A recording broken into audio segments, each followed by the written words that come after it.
Buenos días, ¿cómo están? Les estamos dando la bienvenida a Panorama Informativo hasta las 9 de la mañana. Los vamos a estar acompañando junto a Yami en una jornada con lloviznas todavía, más allá de las lluvias y precipitaciones que tuvimos en la noche de ayer, con 10 grados de temperatura a esta hora y un 98% de humedad. Yami, buenos días. Buen día, May. ¿Cómo estás? Con frío. Sí, hablamos de eso ahora, ¿no? Que hoy arrancamos esta semana con mucho frío. Creo que fue el día más frío de la semana, seguro. Y hoy hace frío, pero también no se hace sentir tanto, siempre lo vengo diciendo, por la humedad, ¿no? Porque hay mucha humedad, ya lo decías, 98% de humedad en este momento. Con pavimento mojado, obviamente, porque sí, apenas esa llovizna que molesta un poco, pero bueno, no son las lluvias que tuvimos en la noche de ayer, que me sorprendieron un poco, más allá del anuncio, pero pensé que iban a ser un poco más escasas, no. Llovió bastante en la noche de ayer. Último viernes de otoño. Último viernes de otoño. Hoy, que nos gusta hacerlo, decirles que van a ser 7:53. Creo que no llegamos a las 8 de la mañana, como estaba previsto. No. Pero bueno, muy cercano sí, va a atardecer 17:41. Y bueno, una jornada con estas temperaturas prácticamente a nivel país, ¿no? Hoy tendremos una máxima de 13 grados, la mínima fue de 7, pero mañana ya figuró un poquitito más de sol, ¿no? Ya en la tarde hoy va a empezar a limpiar un poco, va a haber presencia de neblina, sí, van a continuar los vientos de componente suroeste y oeste entre 10 y 40 kilómetros en la hora. Un feriado además, ¿no? Natalicio de Artigas. Y bueno, todas las actividades que eso conlleva, seguramente el presidente de la República esté participando, al igual que tantos niños y adolescentes que estén prometiendo y jurando la bandera. Un saludo muy grande a todos los abuelos también en su día, que me imagino que es especial para compartir. Yo al menos con mis abuelos y sobre todo en el último tiempo con mi abuela trataba de armarme un ratito, así fuera entre semana y tuviera que trabajar, irme hasta Canelones, compartir un rato con ella y volver. Sí, eso, mandamos un saludo porque ayer nos hacían ver, que nos decían, ¿quién se acuerda de la promesa de la bandera y que se jura la bandera? Es el día de los abuelos. Las familias y los niños seguro se acuerdan que hoy se están levantando. Sí. Aparte también en para ir a la escuela. En las escuelas, bueno, eso, y en las escuelas muchas veces se hace alguna manualidad para regalar a los abuelos, como se hace para el día de la madre, el día del padre. Yo tengo algunas guardadas todavía de esas. Sí, qué lindo. Pasaron muchos años, pero las tengo todavía. Pero sí. ¿Sabes qué estaba pensando, May? Ayer hablamos, bueno, de que como hoy es feriado va a haber mucha gente que quizá a esta hora no esté en este momento activa, puede ser, pero hay mucha gente que sí, que va a trabajar igual, que ya lo decías, hay niños que se están levantando para ir a los actos en la escuela, así que les mando un saludo a todos esos niños y también a los adolescentes, niños de 13 años, adolescentes de 13 años que están jurando la bandera hoy. Pero bueno, nos pueden contar, nos pueden decir cómo están recibiendo este viernes feriado y también el último del otoño. Y ya aprovecho a recordar la vía de comunicación. Nos pueden escribir al 099-891-888. Sí, una linda jornada. Estaba pensando todo lo que se viene, ¿no? Lo que resta del Mundial. Estaba pensando en el feriado. También que es un feriado laborable, ¿no? Así que de repente el sector privado está levantándose, está manejando un taxi, está manejando un ómnibus, así que a todos ellos también los acompañamos desde acá en esta jornada. Y les iba a comentar cómo va a estar el fin de semana, porque les decía que hoy ya en la tarde empezaría a limpiar un poco. Para mañana sábado 20 algo nuboso y nuboso con neblinas y bancos de niebla. Se prevén heladas agrometeorológicas. A tenerlo en cuenta porque baja la temperatura, la mínima va a ser de 3. Así que bueno, esa va a ser la tendencia para mañana. Y para el domingo va a continuar fresquito también, que ya va a ingresar el invierno realmente a nivel meteorológico en nuestro país.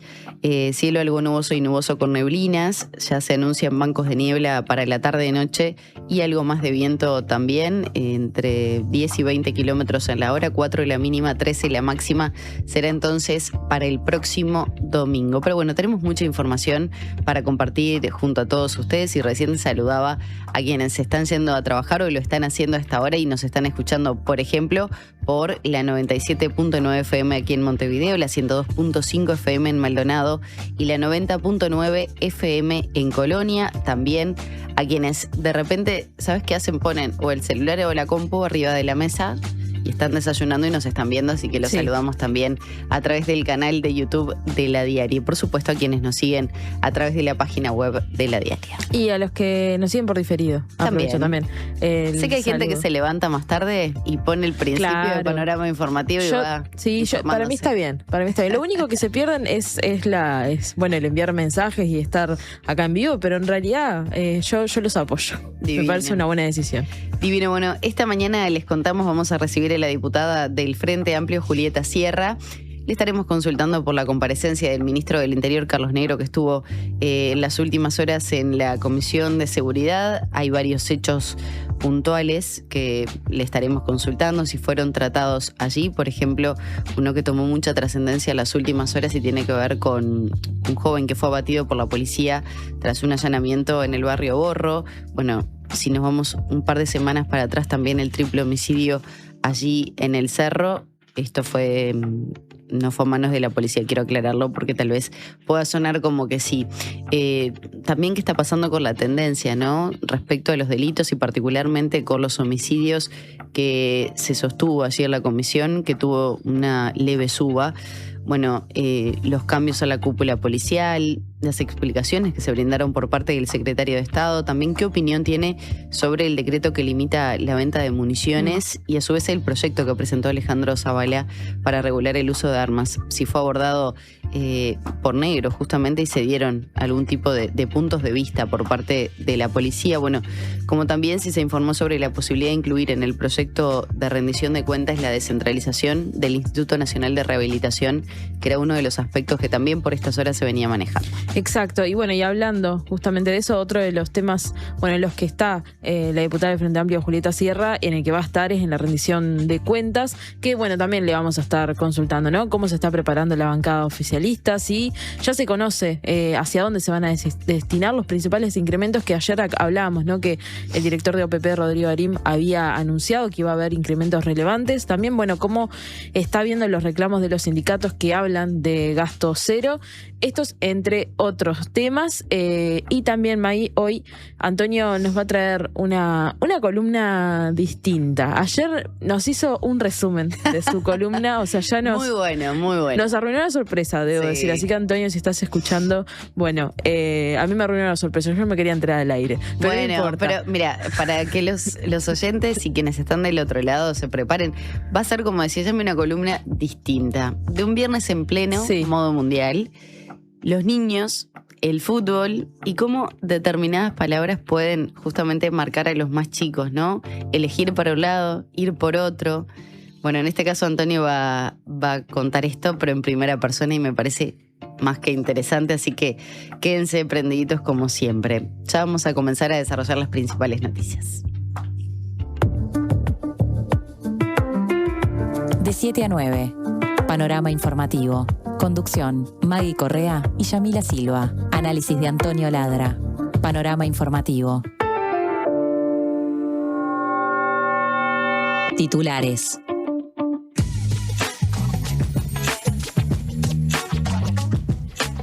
7 de la mañana con 10 minutos comenzamos a desarrollar las principales noticias y comenzamos por lo que mencionábamos recién respecto a la comparecencia del ministro del Interior, Carlos Negro, que informó que las cifras de homicidios y heridos por arma de fuego del segundo trimestre tendrán una leve suba. Sí, en la Comisión de Seguridad y Convivencia de la Cámara de Diputados, el ministro del Interior, Carlos Negro, dijo que el segundo trimestre no tiene datos tan favorables en materia de homicidios como si los hubo en los primeros 3 meses del año, cuando se constató una caída del 9,2%.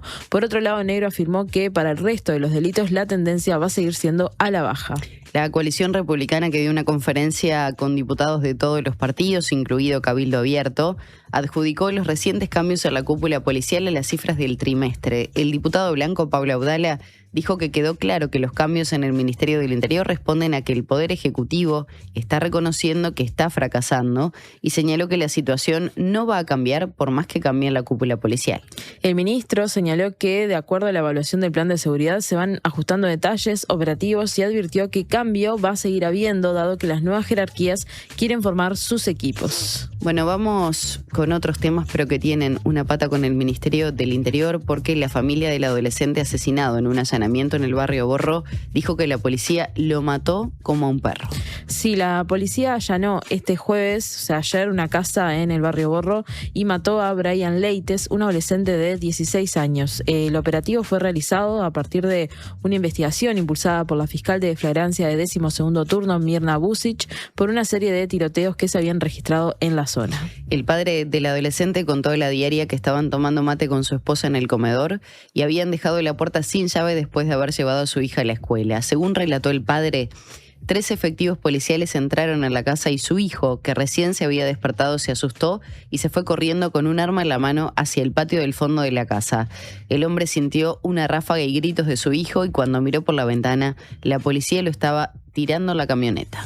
Ante la muerte del adolescente, varios vecinos se manifestaron en protesta por el accionar de la policía y mostraron las heridas dejadas por las balas de goma utilizadas para disuadir las protestas. Los vecinos dijeron que esas balas alcanzaron a un niño de 8 años que resultó herido.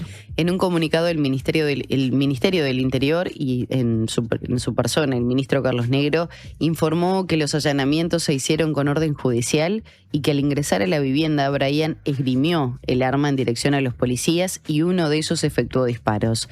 También se indicó que se lo trasladó de inmediato a la policlínica, donde posteriormente se constató su fallecimiento. May, acá quiero hacer un paréntesis también, bueno, sumando a esto, la organización, bueno, la plataforma, en realidad la plataforma de Infancias y Adolescencias hace un relevamiento, bueno, de la cantidad de niños, niñas y adolescentes asesinados y heridos de bala, justamente en una campaña llamada No son balas perdidas, y bueno, ayer informaban, ¿no?, de que hasta ahora, junio de 2026, van 6 niños, niñas y adolescentes asesinados por heridas de armas de fuego.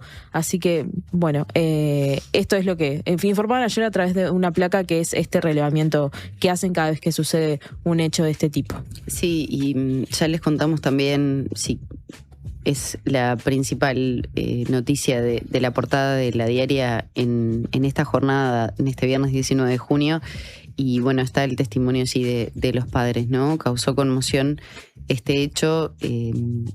La fotografía de Alessandro Maradei da cuenta un poco de la situación que se vivió ayer en el barrio Borro con, bueno, cómo terminó batiendo la policía a este joven. Vamos a cambiar de información. En este caso les contamos que la Caja de Profesionales ratificó el cobro de timbres a actuaciones médicas con la oposición de los representantes del Poder Ejecutivo. El directorio de la Caja de Jubilaciones y Pensiones de Profesionales Universitarios ratificó la decisión de avanzar con el cobro de timbres profesionales en actuaciones médicas. La resolución, que ya había sido aprobada con anterioridad, fue avalada una vez más por 5 votos contra 2, sin la adhesión de los representantes del Poder Ejecutivo en el directorio. La Junta Nacional de Salud, la JUNASA del Ministerio de Salud Pública, envió una nota a la Caja de Jubilaciones y Pensiones de Profesionales Universitarios en la que puso en conocimiento la preocupación existente respecto a los potenciales efectos sanitarios, sociales y financieros derivados de la resolución de la Caja. Según informaron ahora, los prestadores de salud deberán tributar por todos los exámenes y análisis clínicos realizados a pacientes en puerta de emergencia, así como los registros en la historia clínica de pacientes internados y en domicilio. Desde la JUNASA señalaron que se está perjudicando a los usuarios del sistema de salud y particularmente a los pacientes con patologías crónicas, personas mayores y sectores de menores ingresos, quienes requieren una utilización más frecuente de consultas y controles médicos. El director de Seguridad Social, Leonardo Di Domenico, pasó ayer por la mañana de La Diaria y, consultado sobre este tema, catalogó esta medida como inadmisible, formalmente irregular y fácticamente inconveniente, por lo que convocaron a que en la sesión de ayer se dejara sin efecto. De lo contrario, adelantó que el Ejecutivo establecerá los mecanismos de reversión. Bueno, por otro lado, Maggie, tenemos que hablar de un tema que bueno, ya habíamos informado la semana pasada, pero que ahora sucedió porque el proyecto entró al Parlamento. Estamos hablando del proyecto de competitividad del gobierno que incluye el autodespacho aduanero y obliga al Ejecutivo a justificar nuevas regulaciones. El Poder Ejecutivo remitió al Parlamento el proyecto de ley de competitividad y reducción del costo de vida. Si bien los principales lineamientos habían sido sido anunciados la semana pasada, hay varias disposiciones que no fueron mencionadas. El artículo remitido al Parlamento establece que los proyectos de ley de iniciativa del Poder Ejecutivo que establezcan nuevas regulaciones o modificaciones a regulaciones existentes, así como los decretos y resoluciones que tengan impacto regulatorio relevante, deberán ser acompañados de una evaluación del impacto que dichas normas se espera que genere. La iniciativa crea una serie de registros y ventanillas únicas en distintas áreas, por ejemplo, un registro único de apoderados y representantes autorizados a realizar trámites con el Estado y una ventanilla única marítima para la gestión electrónica integrada de los trámites marítimos y portuarios. Además, se incorpora la habilitación del autodespacho en el comercio exterior. El requisito para poder proceder al autodespacho es que los titulares de la operación aduanera o sus representantes legales o mandatarios sean mayores de edad, tengan domicilio en el país y cuenten con idoneidad técnica en materia aduanera y comercio exterior. Vamos con otros títulos. Cuando pasan 17 minutos de las 7 de la mañana, Cancillería inició sumario contra Francisco Bustillo con descuento del 50% del salario. Sí, según fuentes del Ministerio de Relaciones Exteriores, lo que motivó esta decisión de las actuales autoridades fue la negativa a declarar del ex canciller en la investigación interna sobre la destrucción del documento certificado que la subsecretaria Carolina H. quería entregar a Jurídica de Cancillería, que constataban que el gobierno sabía quién era Sebastián Marcet cuando le entregó el pasaporte. Por ese caso que obligó a renunciar a Bustillo, Cancillería inició una investigación interna, pero Bustillo se negó a declarar en varias oportunidades. Entre los funcionarios a los que se citó estaban Bustillo y también el ex jefe de Jurídica de Relaciones Exteriores, Carlos Mata, que sí declaró en el expediente. Luego de su renuncia como ministro de Relaciones Exteriores, Bustillo atravesó un largo periodo de licencia. En julio de 2024 fue designado por el entonces canciller Omar Paganini como asesor de asuntos políticos de la cartera. En enero de 2025, recordemos, se le propuso al Parlamento su nombre para la embajada en Perú, pero al no conseguir las mayorías necesarias, el presidente Lacalle Pou decidió retirar el pedido de venia y desde febrero de este año se desempeña como asesor del diputado nacionalista Juan José Olaizola. La ministra de Transporte, Lucía Echeverri, anunció que se está evaluando un mecanismo de incentivo para el uso de la guía del transporte de carga. Echeverri compareció ante la comisión homónima del Senado, o sea, la Comisión de Transporte del Senado, para informar sobre la guía digital para el transporte de carga en el marco de las protestas de camioneros autoconvocados que se dieron en los últimos días. La ministra planteó que la guía de carga hace más de 25 años que está establecida por ley y señaló que el gobierno no pretende imponer, sino mantener todos los ámbitos de intercambio con todos los actores, fundamentalmente con las gremiales. Consultada sobre por qué hay resistencia a la guía, la ministra dijo que no es una información que esté suficientemente clara y consideró que este tema fue la punta del iceberg que habilitó a otro tipo de problemas vinculados a aspectos estructurales del sector, como las formas de remuneración, las condiciones laborales y el relacionamiento entre sectores privados que tienen diferencias. La ministra resaltó que cuando lleguen a los acuerdos sobre las características y los tiempos de instrumentación y de prueba, acordarán con los transportistas cuál va a ser la forma gradual y progresiva de su instrumentación. Adelantó que están pensando en mecanismos de estímulo, de incentivo, no de penalización, porque el punto es garantizar la trazabilidad de la carga. Por otro lado, la Junta Departamental de Canelones aprobó megaproyecto inmobiliario de 21 torres en médanos de Solimar. Este tema lo estuvimos hablando hace un tiempito ya respecto a lo que podía suceder con Leonardo Herú. Recuerdo porque era... Estuvimos dialogando con representantes de la Intendencia, incluso con Francisco Leñani, Exacto. que estuvimos en comunicación con el Leonardo Herú, fue director de Desarrollo Ambiental en Canelones y luego se vino a la Intendencia de Montevideo. El proyecto forma parte de una serie de llamados que realizó la Agencia Nacional de Vivienda en 2021 para culminar unas obras que quedaron inconclusas en un predio que es prioridad de la agencia. La resolución fue aprobada por 27 de 31 ediles, la rechazaron 4 ediles del Partido Nacional y fue apoyada por 6 nacionalistas. Originalmente la iniciativa, consistía en la construcción de 1.194 viviendas allí en ese predio que es propiedad de la agencia y se agrupaban en varias edificaciones de altura variable con un máximo de 13 pisos y eso fue lo que suscitó alguna polémica que fue Exacto. lo que le consultamos a Leñani. Sin embargo, en la sesión del martes se definió reducir la cantidad de viviendas a 1.042 y limitar el máximo de pisos a 11. Según detalla el proyecto de resolución, el predio se divide en 9 fracciones, 8 para vivienda viviendas y una para estacionamientos. El proyecto de resolución establece el plazo de 180 días a partir de la aprobación para la presentación del permiso de construcción, con 180 días más de prórroga, según explicó el secretario general de la Intendencia de Canelones, Pedro Irigoyen. Ahora la comuna deberá solicitar a la empresa la presentación de la documentación necesaria, como estudios de impacto en tránsito, un planteo definitivo sobre saneamiento e información vinculada a costos que son por mayor aprovechamiento del suelo, que son tributos que se tienen que pagar a la Intendencia. A partir de esta información que presente el consorcio, la comuna tendrá que hacer que dichos elementos se adapten a las normativas departamentales, incluyendo las excepciones que están relacionadas con la altura solicitada para la cantidad de torres y los estacionamientos con el uso del suelo. Nos vamos con temas judiciales. Ahora la defensa de Charles Carrera contestó la acusación de la fiscal Fleitas. Sí, la defensa del ex senador del Frente Amplio, Charles Carrera, que llevan los abogados Juan Manuel González Rossi y Lucía Fernández, contestaron la acusación de la fiscal Sandra Fleitas en la investigación por irregularidades durante su gestión como director general de Secretaría del Ministerio del Interior entre 2010 y 2017. Concretamente, la Fiscalía había pedido una condena de 4 años de penitenciaría por los delitos de fraude y utilización indebida de información privilegiada. En el documento presentado por la defensa, al que accedió la diaria, se advierte la prescripción de los delitos que dispuso la fiscal Fleitas en la acusación, dado que se trata de delitos con penas máximas de entre 6 y 4 años de penitenciaría, y según el artículo 117 del Código Penal, esos delitos prescriben a los 10 años de ocurridos los hechos. El escrito señala que todos los hechos anteriores al 11 de junio de 2015, es decir, 10 años antes de la formalización del proceso, están prescriptos. La denuncia contra Carrera fue presentada en julio de 2022 por las autoridades del Ministerio del Interior encabezadas por Luis Alberto Heber para que se investigue la habilitación de la asistencia médica de Víctor Hernández en el hospital policial tras recibir en noviembre de 2012 el impacto de una bala perdida, presuntamente proveniente de la casa de enfrente, donde se estaba celebrando el cumpleaños del subcomisario Marcos Martínez, y por entregarle tickets de alimentación del ministerio.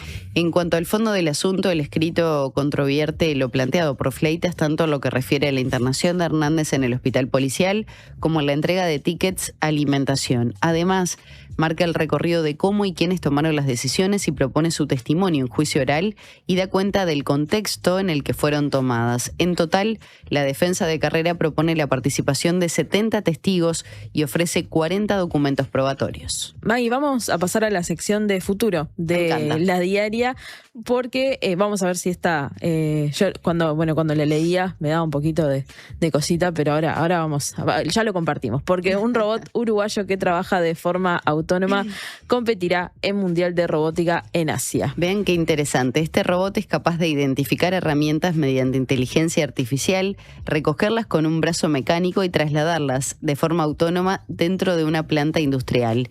Será uno de los desarrollos con los que Uruguay buscará destacarse en la RoboCup 2026. Me transicionó el Robocop con RoboCup, considerada la Copa del Mundo de la Robótica. El proyecto fue desarrollado por estudiantes de la Universidad Tecnológica. La competencia se va a realizar del 30 de junio al 6 de julio en Corea del Sur y reunirá a más de 3.000 competidores. El equipo Urubots de UTEC participará en 2 categorías: Rescue, dedicada a robots para situaciones de rescate, y Work, que busca desarrollar soluciones para la automatización de procesos industriales. William Moraes, estudiante de ingeniería e integrante del equipo, explicó que la competencia simula el funcionamiento de una fábrica y en ese escenario el robot debe desplazarse entre distintas estaciones, identificar herramientas o piezas específicas y trasladarlas al lugar correcto sin intervención humana. Se trata de una competición internacional anual de robótica e inteligencia artificial que fue fundada en 1996 y cuyo objetivo principal es fomentar la investigación mediante desafíos autónomos, buscando que para el año 2050 un equipo de robots humanoides gane el Campeonato Mundial de Fútbol Humano. Bueno, suele entenderse como la Copa del Mundo de la Robótica y reúne a centros de investigación y estudiantes de más de 50 países. Los organizadores del encuentro estiman que este año participarán 15.000 visitantes, la verdad. Claro, eso es lo que te decía que me daba cosita, lo último, ¿no? Claro, no, yo decía, en una fábrica tal vez puede colaborar con la tarea humana, ¿no? Que es irreemplazable muchas veces, pero no sé, necesito aquella lámpara que está atrás tuyo, Yami, bueno, ahí va el robot, me la alcanza, nos soluciona un problema estando en vivo, ¿no? Eso sería una buena opción. No creo, bueno, sí creo. pero no sería el ideal, ¿no?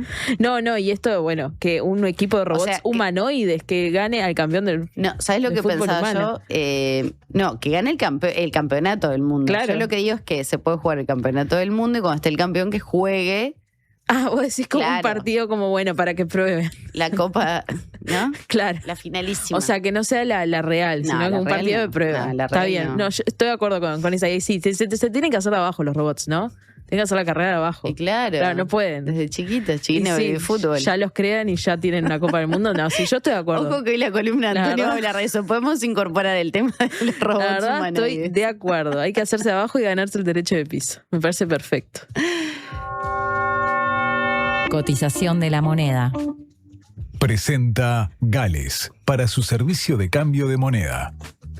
Son las 7 de la mañana con 26 minutos. El dólar cerró ayer a 38,95 a la compra, 41,35 a la venta. El peso argentino 0,020 a la compra, 0,040 a la venta. El real 7,50 a la compra, 8,75 a la venta. Y el euro 44,75 a la compra, 48,75 a la venta. Presentó Gales, 50 años. El cambio te favorece. Y de a poquito vamos llegando a las 7:30 de la mañana, pasan 27 de las 7 en realidad. Tenemos 9 grados 8 décimas aquí en Montevideo, 98% del índice de humedad. La temperatura no va a trepar más de los 13 grados, va a continuar lloviendo durante la mañana, va a ir mejorando pasado el mediodía, se prevén vientos también de hasta 50 kilómetros en la hora en la mañana, un poquitito menos para la tarde, pero mañana va a ser una jornada un poco más agradable, con menos temperatura, pero presencia de sol. Tenemos que hacer la pausa, Yami, al regreso repasamos las noticias internacionales, también las deportivas, todas las novedades de la Copa del Mundo. Sigo trepando en la penca, debo decirlo, igual ayer me mataron algunos resultados, pero bueno, Yo no voy a hablar. vamos a hablar de eso luego de esta pausa.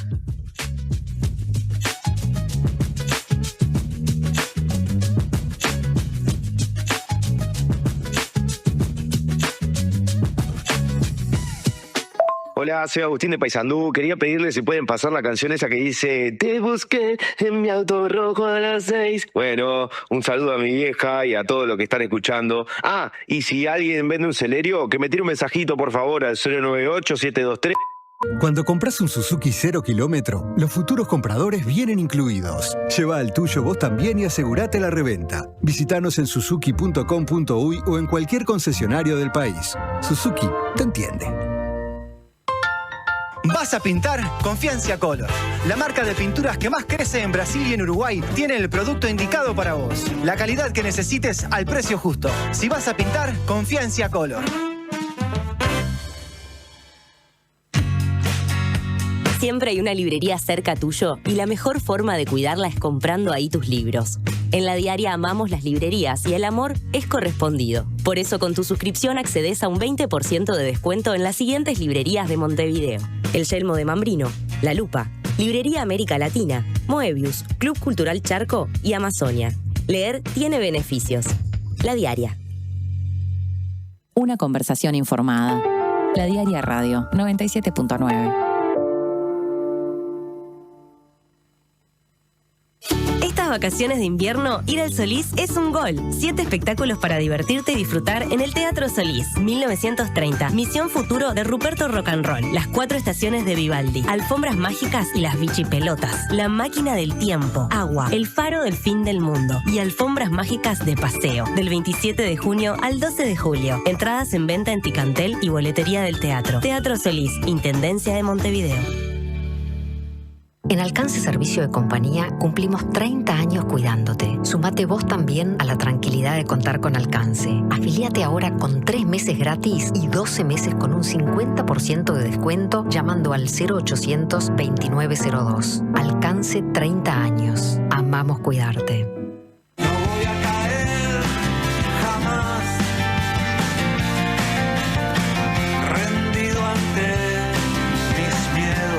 Caro en vivo en Sala del Museo del Carnaval. Suena la música del bar. Acompañado por su banda y con invitados especiales, presentará su más reciente álbum Milonga de Quirón, junto a los clásicos de su repertorio y versiones inéditas. 4 de septiembre, 21 horas, en Sala del Museo del Carnaval. Entradas en venta en Red Tickets y en todos los locales Red Pagos. Invita Bizarro. Internacionales.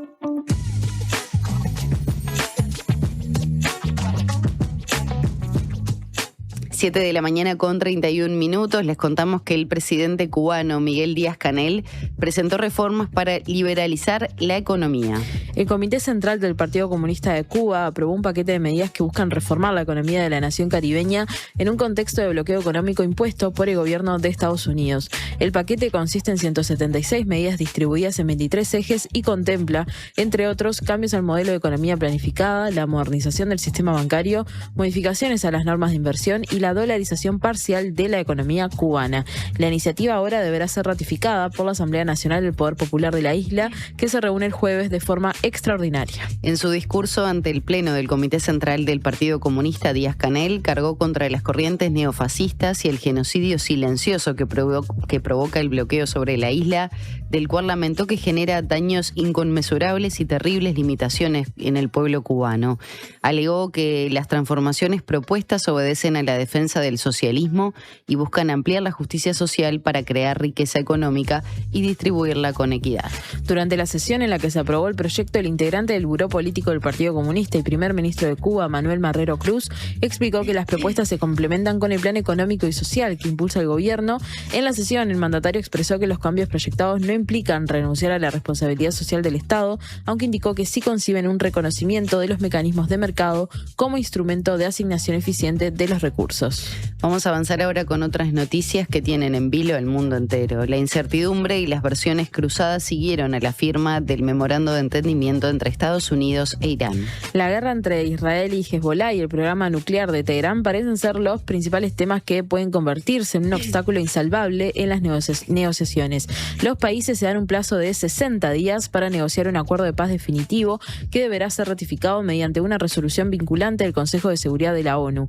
Mientras tanto, acordaron mantener el statu quo, por lo que el programa nuclear iraní seguirá vigente y Estados Unidos no impondrá nuevas sanciones ni desplegará fuerzas adicionales. Con el acuerdo definitivo, la administración Trump se compromete a retirar su presencia militar en las proximidades en un plazo de un mes. Por otro lado, en el texto, Irán reafirma que no adquirirá ni desarrollará armas nucleares. Además, Washington y Teherán acuerdan negociar un mecanismo para la destrucción del uranio altamente enriquecido almacenado en Irán bajo la supervisión del Organismo Internacional de Energía Atómica. También hay un compromiso estadounidense de levantar las sanciones, expedir licencias para exportar petróleo iraní y poner a disposición los activos congelados. Este jueves, en el primer día de tregua, el ejército estadounidense afirmó haber levantado el bloqueo naval a Irán.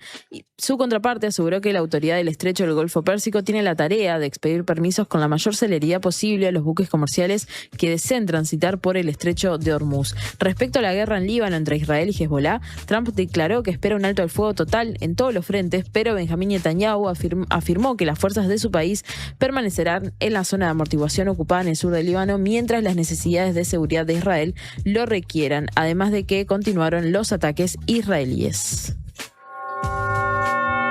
Deportes. 7 de la mañana con 34 minutos. Este viernes es una jornada mundialista de definiciones prematuras en los grupos C y D. La acción inicia a las 4 de la tarde cuando Estados Unidos y Australia se enfrenten por el grupo D para abrochar la clasificación. Los estadounidenses llegan con una gran duda sobre su figura Christian Pulisic, quien todavía no se ha sumado a los trabajos grupales por problemas físicos, mientras los australianos vienen de vencer 2-0 a Turquía y ostentan el mejor registro defensivo del grupo. A las 7 más tarde, o sea, a las 7 de la tarde, está previsto un duelo del grupo C entre Escocia y Marruecos, marcado por el contraste de estilos.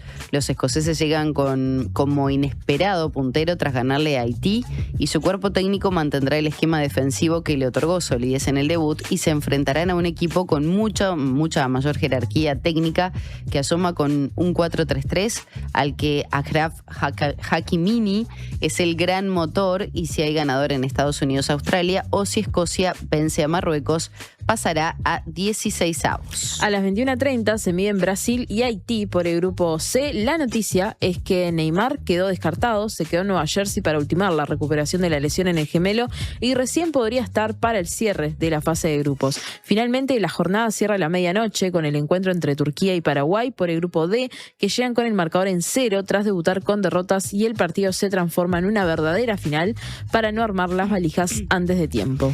Bueno, vamos con otras novedades. El juez noruego Espen Eskas arbitrará el partido entre Uruguay y Cabo Verde.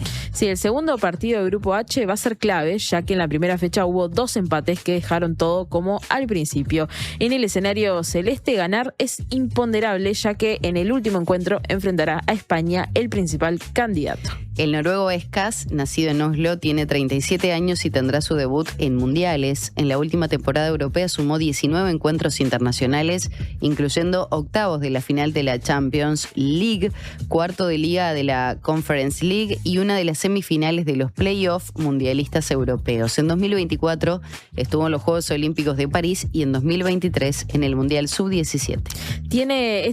Este árbitro tiene un estilo permisivo como el que se está desarrollando en la mayoría de los partidos del torneo. No suele sacar tantas tarjetas ni pitar gran cantidad de penales. En 2024 expulsó correctamente a Fernando Muslera en un partido de Champions League del Galatasaray turco. Bueno, se afirmó el anfitrión, y Canadá goleó 6-0 a Qatar. Sí, después de empates que habían dejado todo parejo tras la primera fecha, el grupo B dio un salto espectacular para su segunda etapa, que tuvo a primera hora la goleada 4-1 de Suiza ante Bosnia-Herzegovina y más tarde la respuesta de Canadá, que con 6 goles quedó primero en la tabla. Parece que los canadienses por primera vez lograrán avanzar una fase en su participación mundialista. Claro, cuando decían anfitrión tuve que pensar si era México, que también ganó, si era Estados Unidos, si era Canadá. Bueno, antes del debut, antes de que el equipo empezara a sufrir la falta de definición que lo complicó en el debut, Kyle Larin convirtió su segundo tanto mundialista apenas pasado el primer cuarto de hora del partido y abrió el marcador ante un Qatar que desde ese golpe empezaría a derrumbarse. Mucho más cuando, perdiendo 2-0, expulsaron a Homam Ahmed a los 33 del primer tiempo por una dudosa falta de atrás que se cobró como penal, pero el VAR corrigió para dar al borde del área. O sea, el foul no llegó a tocar el área. Desde ahí el partido estuvo dominado por los ataques canadienses y el anfitrión se fue al entretiempo 3-0 arriba y con un hombre más. En los primeros minutos del complemento, a mitad de cancha, hubo una falta sobre Ismael Koné. No pareció una falta excesiva y el árbitro chileno la cobró sin más, pero el mediocampista canadiense quedó tendido y su pierna derecha presentó una aparente fractura en la tibia. El catarí Asim Madibo, que no podía creer el daño que provocó su intervención, también vio la roja y la situación terminó por sacar del partido a Qatar. Bueno, sí, lamentable, ¿no? Eso que sucedió en ese partido, esa lesión y bueno, lo que representa para un jugador profesional, por supuesto. Ayer también me seguía enterando de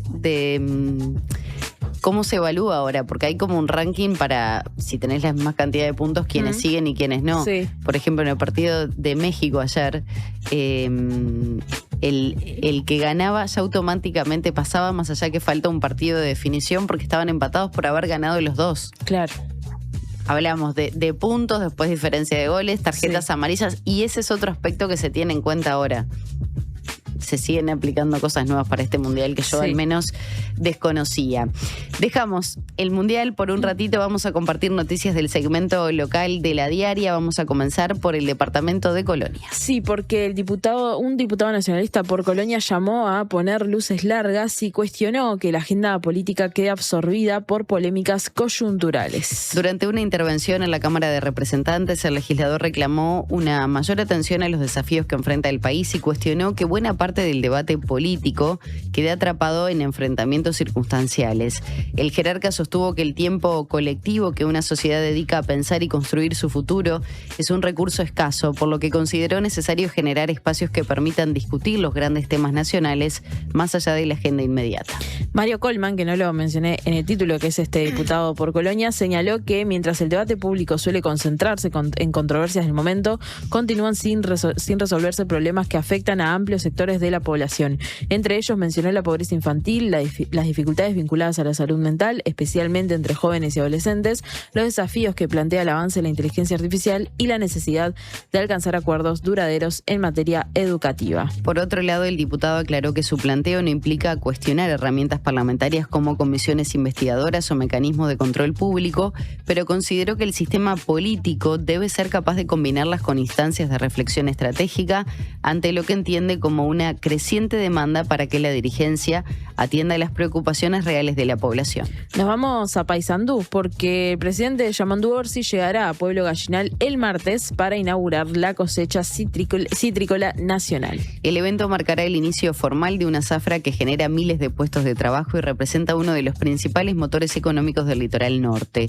Luego de realizarse durante 2 años consecutivos en Salto, la apertura de la cosecha se trasladará a la localidad ubicada sobre la ruta 26 entre Paysandú y Tacuarembó, en una zona donde la citricultura se ha consolidado como una actividad estratégica para el desarrollo regional.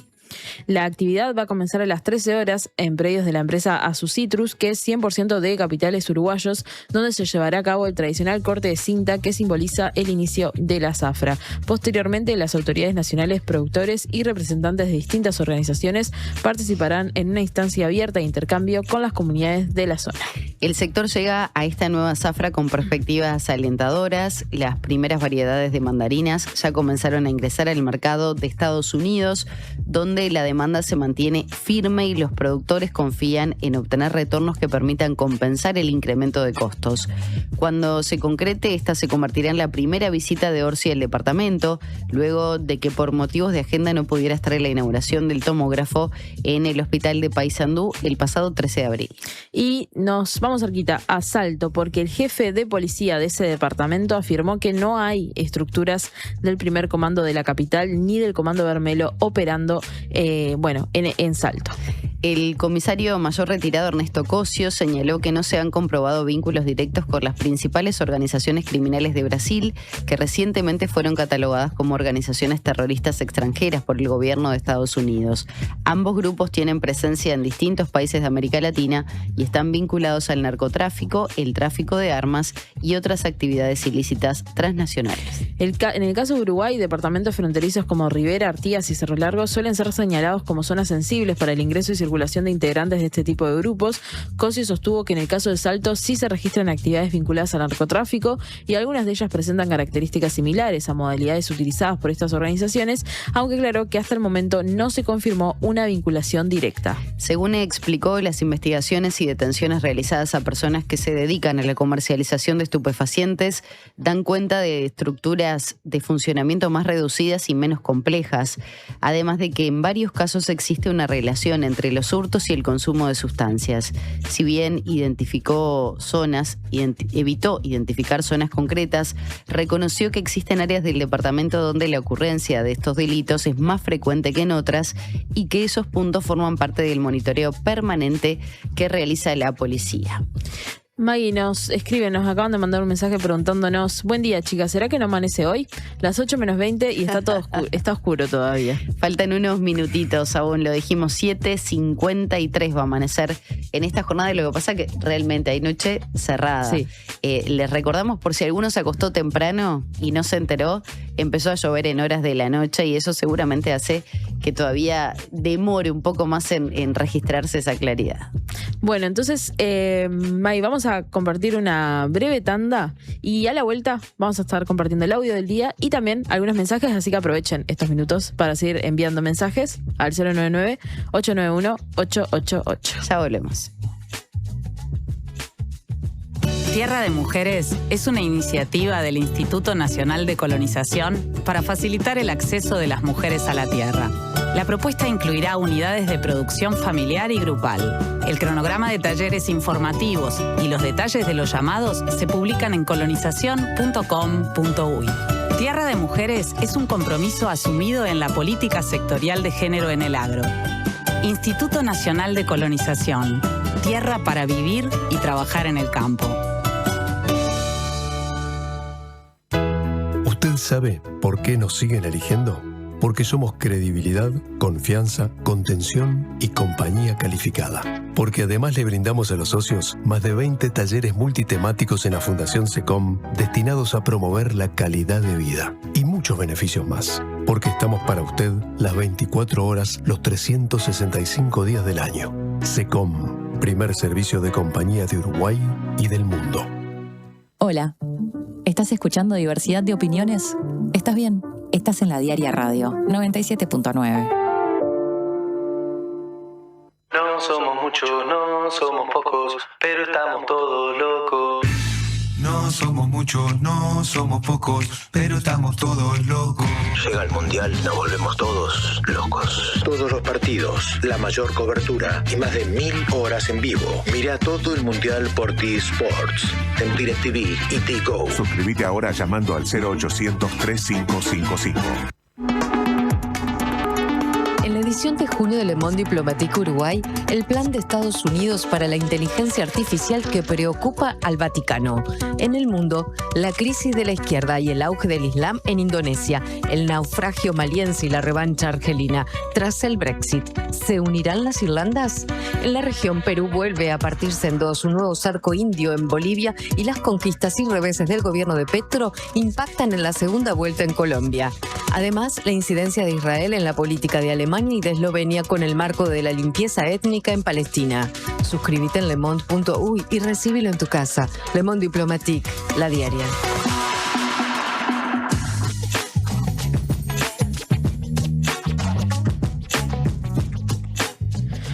Bueno, luego de comparecer, ya lo decíamos hoy, ¿no?, que el ministro de Interior, Carlos Negro, estuvo ayer en la Comisión de Convivencia y Seguridad de la Cámara de Diputados. Y bueno, si bien fue por otros temas vinculados al plan de seguridad y también estos proyectos de armas que habíamos mencionado, uno de los temas que estuvo en la agenda, ¿no?, por las circunstancias, fue justamente el allanamiento donde policías mataron a una adolescente de 16 años en el barrio Borro. Así que vamos a escuchar lo que decía el ministro del Interior en la conferencia de prensa. El audio del día.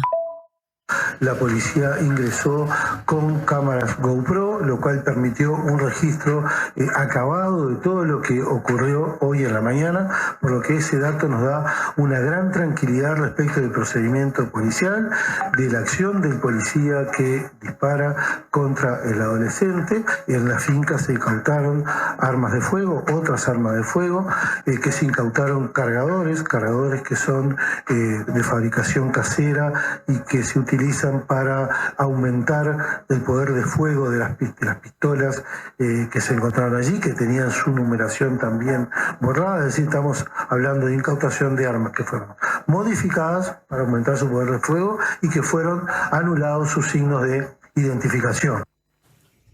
Bueno, sí estaba la palabra del ministro del Interior, Carlos Negro, respecto a, este hecho de ayer, decíamos, es la tapa de la diaria en esta jornada del hecho puntual, pero bueno, era inevitable hacer, si justamente el ministro iba a la Comisión de Seguridad de Diputados, consultarle respecto a este tema, más allá que también las cámaras de televisión llegaron apenas después de lo sucedido y registraron todo el movimiento que se generó así en el barrio. Por supuesto, tomó otra trascendencia pública y así estaba por lo menos parte de lo que sucedió en ese lugar y el porqué del allanamiento, que había una orden judicial, que era lo que explicaba el ministro Carlos Negro, más allá que después habrá que medir si la fuerza que se aplicó era acorde a la situación donde estaba ese joven, ¿no?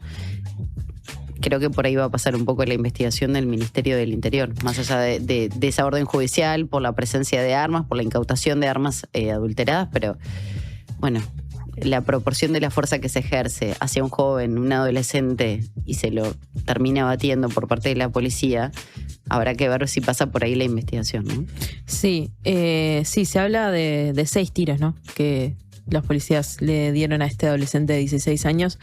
Así que ahí también hay elementos indudablemente para cuestionar. ¿Por qué? ¿Por qué se dan 6 tiros? ¿Y por qué de esa forma? bueno, es un tema también que vamos a estar hablando en unos minutos con Julieta Sierra, ¿no? El tema de la formación policial, pero no quería dejar pasar una parte, bueno, de la nota que teníamos la nota de la foto de Alessandro Maradei, pero también nuestra periodista Mariana Cianelli, que estuvo allí. Bueno, ella, el testimonio que recogía, que era del padre y de la madre y también de algunos vecinos. Bueno, una de las cosas que decía el padre, por ejemplo, y que está en la nota es... Bueno, el padre dice que Brian nunca levantó el arma contra los policías y ahí lo cita. Si hizo algo, que lo lleven preso, pero ¿cómo van a matar a una criatura que estaba dormido de calzoncillos y tenía 16 años? Cuestionó a su padre y agregó, ¿cómo entra la policía y me lo acribilla así? Yo quiero la cámara del que tira porque tienen que filmar. Y después, bueno, la madre de Brian decía, ¿por qué apuntan a una persona a matarla? ¿Por qué no tiraron a los pies? Y ahí fue que contó que Brian recibió entre 4 y 5 disparos y una amiga acotó que en la policlínica dijeron que llegó muerto, o sea, prácticamente le tiraron a matar, no era para controlar la situación. Bueno, era otro de los testimonios que recogía Mariana. Sí, es tremendo. Obviamente son padres que acaban de perder a su hijo, ¿no? También la información que dábamos más temprano da cuenta que él tomó un arma y se fue hacia el fondo de la vivienda. Bueno, no coincide con el testimonio de los padres, ¿no? Que dicen que estaba acostado. Bueno, investigaciones que obviamente se llevará adelante el Ministerio del Interior y por supuesto a nivel de la justicia también. Vamos a cambiar de información. Les contamos que en un ratito va a estar la diputada del MPP, Julieta Sierra. Este tema obviamente va a estar también lo que sucedió ayer en la Comisión de Seguridad, la opinión respecto a la comparecencia del ministro Carlos Negro, la opinión respecto a la conferencia que brindó luego la coalición republicana con muchos cuestionamientos, con el señalamiento que no hay una política para llevar adelante en materia de seguridad. Bueno, todos esos temas, la rendición de cuentas también, van a ser parte de la entrevista. Pero ya me prometíamos leer algunos mensajes de los oyentes. ¿Querés empezar? Exacto, porque bueno, nos dicen, mira, uno de los últimos que llegó, desde Rivera, nos dicen que hay tiempo muy feo y hay lluvia, y bueno, Gloria nos cuenta que hoy madrugó, aunque no siempre lo logra, así que bueno, eso la verdad es un logro para celebrar un día a día, porque en estos días fríos es complicado madrugar, ¿no? Sí, muchos mensajes que llegan desde diferentes regiones del país. Y esto, le decía ya, me hace pensar en ponerle un nombre a esta comunidad que nos sigue todos los días desde tan temprano y que es digno de admirar. Muy buenos días. Todavía decían Noche Cerrada en Bellavista, recordando en este feriado los buenos momentos compartidos con los más pequeños en el Jardín de Infantes 211 de Progreso. Un beso grande a Ángeles. Sí, después nos preguntaban si era que no amanecía hoy, y tiene que estar amaneciendo. Pasa que es lo que siempre explicamos también, los que nos ven por YouTube, acá tenemos unos filtros que hacen que esté todo más oscuro, pero en realidad no es la realidad. Está más claro el cielo. Exacto. Bueno, y acá nos dice, desde Parque Valle, que siempre nos escriben, nos mandan fotos. Buen día, a pesar del tiempo, el sol siempre está ahí, y con esa grúa, que ya es parte. Mira, ahí estamos viendo la foto en YouTube que nos llega de la previa al amanecer, con esta grúa que vos decías, Maggie. Bueno, ¿qué va a pasar cuando ya no esté allí, no? Bueno, lo que pasa es que es nuestra medición, ¿no? Es el símbolo que nos marca. Igualmente, ese pareciera estar un poco más claro que otros días, ¿no? Se ve que le mandó un poquitito más tarde, me parece, ¿no? Sí. 7:36. 7:36. Está un poco cerca de la hora del amanecer, que como venimos diciendo siempre se va atrasando un poco más, aunque no va a llegar, no creemos que llegue a las 8 de la mañana. No. Bueno, muchísimos mensajes que estaremos intentando compartir en un ratito nada más. Cuando faltan 5 minutitos para las 8 de la mañana, hay mucha información, también muchas consultas que queremos trasladarle a la diputada Julieta Sierra, una de las diputadas más jóvenes también de la Cámara, y que bueno, viene trabajando en diferentes rubros, en materia de seguridad, en materia de lo que viene siendo el análisis de la rendición de cuentas, aunque el proyecto no ha ingresado por parte, o no lo ha enviado el Poder Ejecutivo, tiene plazo hasta el próximo 30 de junio, quedan algunos días todavía, pero bueno, sí, el seguimiento, las reuniones que se han mantenido a nivel de la bancada, las reuniones con representantes del Ejecutivo también, con los lineamientos que se plantean, es parte de lo que vamos a estar hablando con ella en un rato. Hacemos la pausa. Ahora ya volvemos.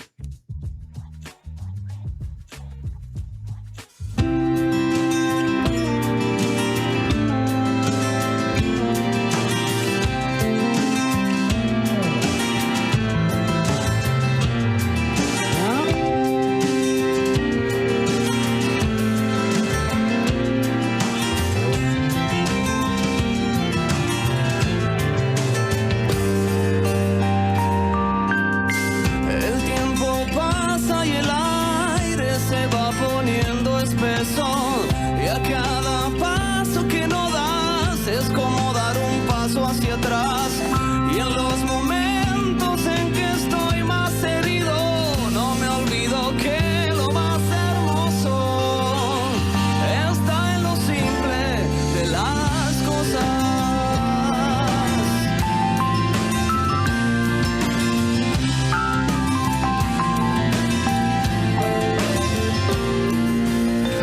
La vida tiene dos caras y una de ellas está rota.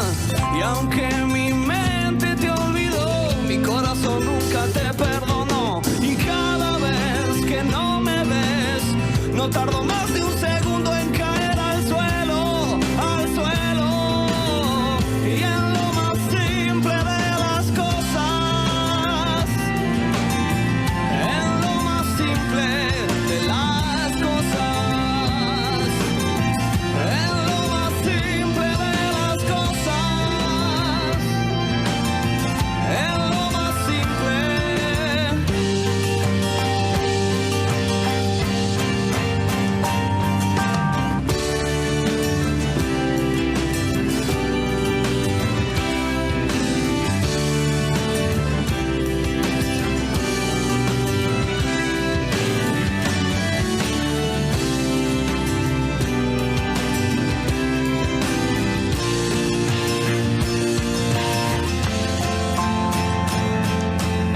El tiempo pasa y el aire se va poniendo espeso. Y a cada paso que no das es como dar un paso hacia atrás. Y cada vez que no me ves, no tardo más de un segundo en caer al suelo, al suelo. Y en lo más simple de las cosas, en lo más simple de las cosas, y en lo más simple de las cosas, en lo más simple.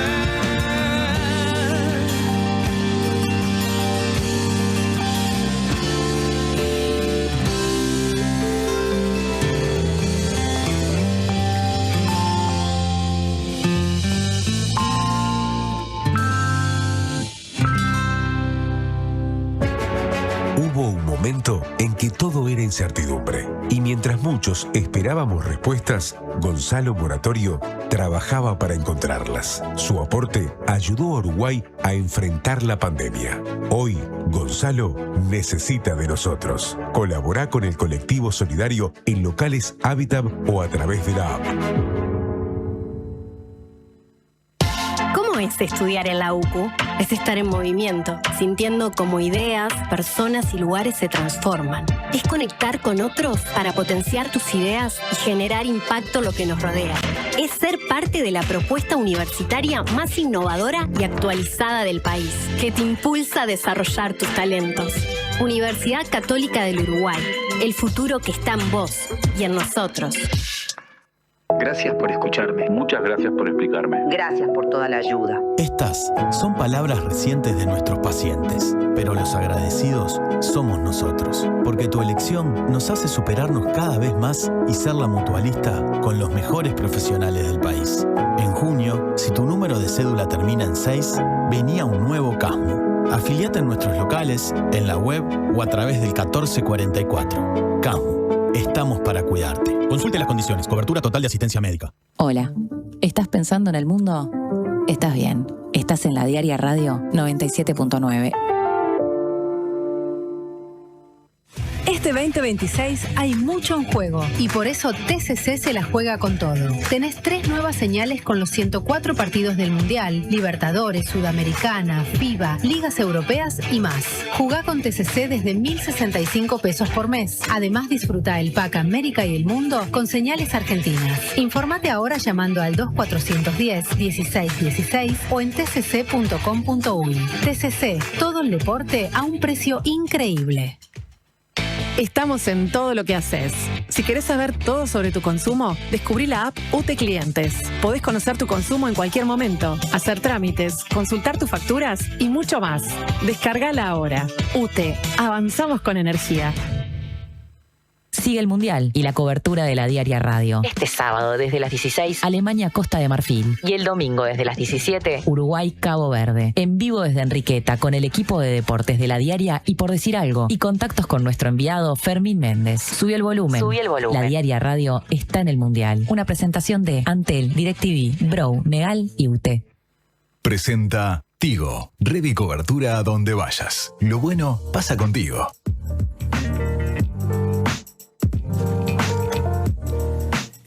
Ocho de la mañana en punto y ya estamos junto a la diputada del Frente Amplio, Julieta Sierra. Les habíamos adelantado parte de los temas que habíamos preparado, entre ellos la comparecencia del ministro del Interior, Carlos Negro, ayer en la Comisión de Seguridad de la Cámara de Representantes. Sierra, bienvenida, ¿cómo le va? Muchas gracias por invitarme en este día, en este feriado para mucha gente, que ojalá miles puedan descansar. Y los que no, que les sea un poco más leve. Sí, me imagino que a nivel protocolar hay varias actividades, ¿no? Sí, seguramente en mi caso participe de la de Sauce, que es al mediodía, y bueno, en todas las escuelas de este país, en todas las plazas artigas de este país seguramente hayan actividades, así que muchos niños prometiendo la bandera. Y el desfile, bueno, protocolar así. Y el desfile protocolar. ¿Va a estar el presidente de la República? No lo sé, tengo entendido que sí, pero en realidad no lo sé. Bueno, la agenda no lo veía, pero bueno, tal vez sea una de las actividades previstas. Pero vamos a lo que pasó ayer en la Comisión de Seguridad, hoy es tapa de la Diaria también. Recién mencionaba que se enteraron de lo sucedido en Barrio Borro cuando el ministro estaba compareciendo ante la Comisión de Seguridad. ¿Qué se pudo informar al respecto?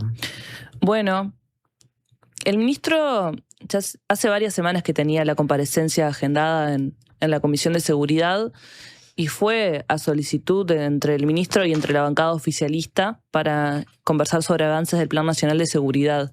Es decir, en realidad despejó esto que no fue una convocatoria de la oposición por ningún hecho puntual. Obviamente después la coyuntura te pasa por encima, se remuevan cúpulas de las jerarquías de Montevideo, pasan estas cosas terribles en el momento, entonces obviamente uno no puede desconocer la realidad que atraviesa en el momento y son cosas que hay que conversar, por supuesto. Pero la convocatoria fue a pedido del ministro y de la bancada oficialista. En el medio de la comisión nos empiezan a explotar los celulares con este hecho terrible que pasó en el Borro, donde un adolescente fue abatido en medio de un proceso policial, en medio de allanamientos. Ahí nos informaron a los minutos que los dos subdirectores de Montevideo estaban presentes en el lugar y pidió para retirarse, por supuesto, a Zambulla como comisario general para asistir al lugar de los hechos. Por supuesto que nadie reparó en que se retirara de la comisión. Ahí brevemente, antes explicó los informes que tenía ahí, los informes primarios, porque estaba sucediendo en el momento. Se declaró sesión secreta porque dio detalles que no corresponden que sean públicos. Después las versiones taquigráficas son públicas, pero sí lo que puedo decir, que lo dejó claro ayer a Zambulla, es que todo está filmado por las GoPro que tienen los policías, los efectivos, todo eso que está filmado, el procedimiento, está en los procedimientos, la evaluación de procedimientos internos del Ministerio del Interior, también está en la justicia, es decir, se va a saber todo lo que sucedió y no se va a estar todo claro. También lo que dijo es que en estos informes primarios no hubo abuso policial, eso es lo que menciona, que fue también en medio de una situación compleja donde después se terminó hablando incluso de las armas adulteradas y las municiones y el riesgo que muchas veces se corre por las dos partes, porque siempre estamos hablando de personas y en este caso de un adolescente. Entonces el riesgo que se corre por parte de los efectivos policiales y también del adolescente que estaba en el allanamiento siendo investigado. Pero bueno, en las próximas horas tendremos más claridad. Con esto, bueno, que decía que el ministro Negro dijo que no había habido abuso policial y bueno, y está este tema también de las armas adulteradas que bueno, implican otro peligro, ¿no? Como ya lo decía, de todas formas hay una pregunta que está en el aire que bueno, que hay que hacerla, decir, bueno, por tu parte y también el Ministerio del Interior, pero también por tu parte, si entendés que en algunos casos la policía quizá no está bien preparada para disuadir o repeler bien estas situaciones y dispara a matar cuando quizá me pregunto si habría otras formas de reducir a las personas agresoras, que en este caso entiendo que quizá podía ser una situación límite, pero bueno, la pregunta va por ese lado, ¿no? Y es complicado porque creo que no es blanco o negro, y sería injusta si tomara postura y dijera con tanta liviandad que la policía muchas veces actúa de forma que no corresponde, y también sería justa si dijera que nunca ha pasado en este país ni que no pasa. Entonces no puedo decir ni sí ni no. Sí creo, por supuesto, que nosotros estamos en un Estado de Derecho y que en ese marco tenemos que regirnos siempre, y que cuando nos zafamos un poco de eso para un lado o para otro, tenemos que ser muy duros, tanto como si hay un procedimiento policial que no se dio de la mejor manera, o si los efectivos policiales están en riesgo, que también son quienes terminan poniendo el cuerpo en situaciones sumamente violentas.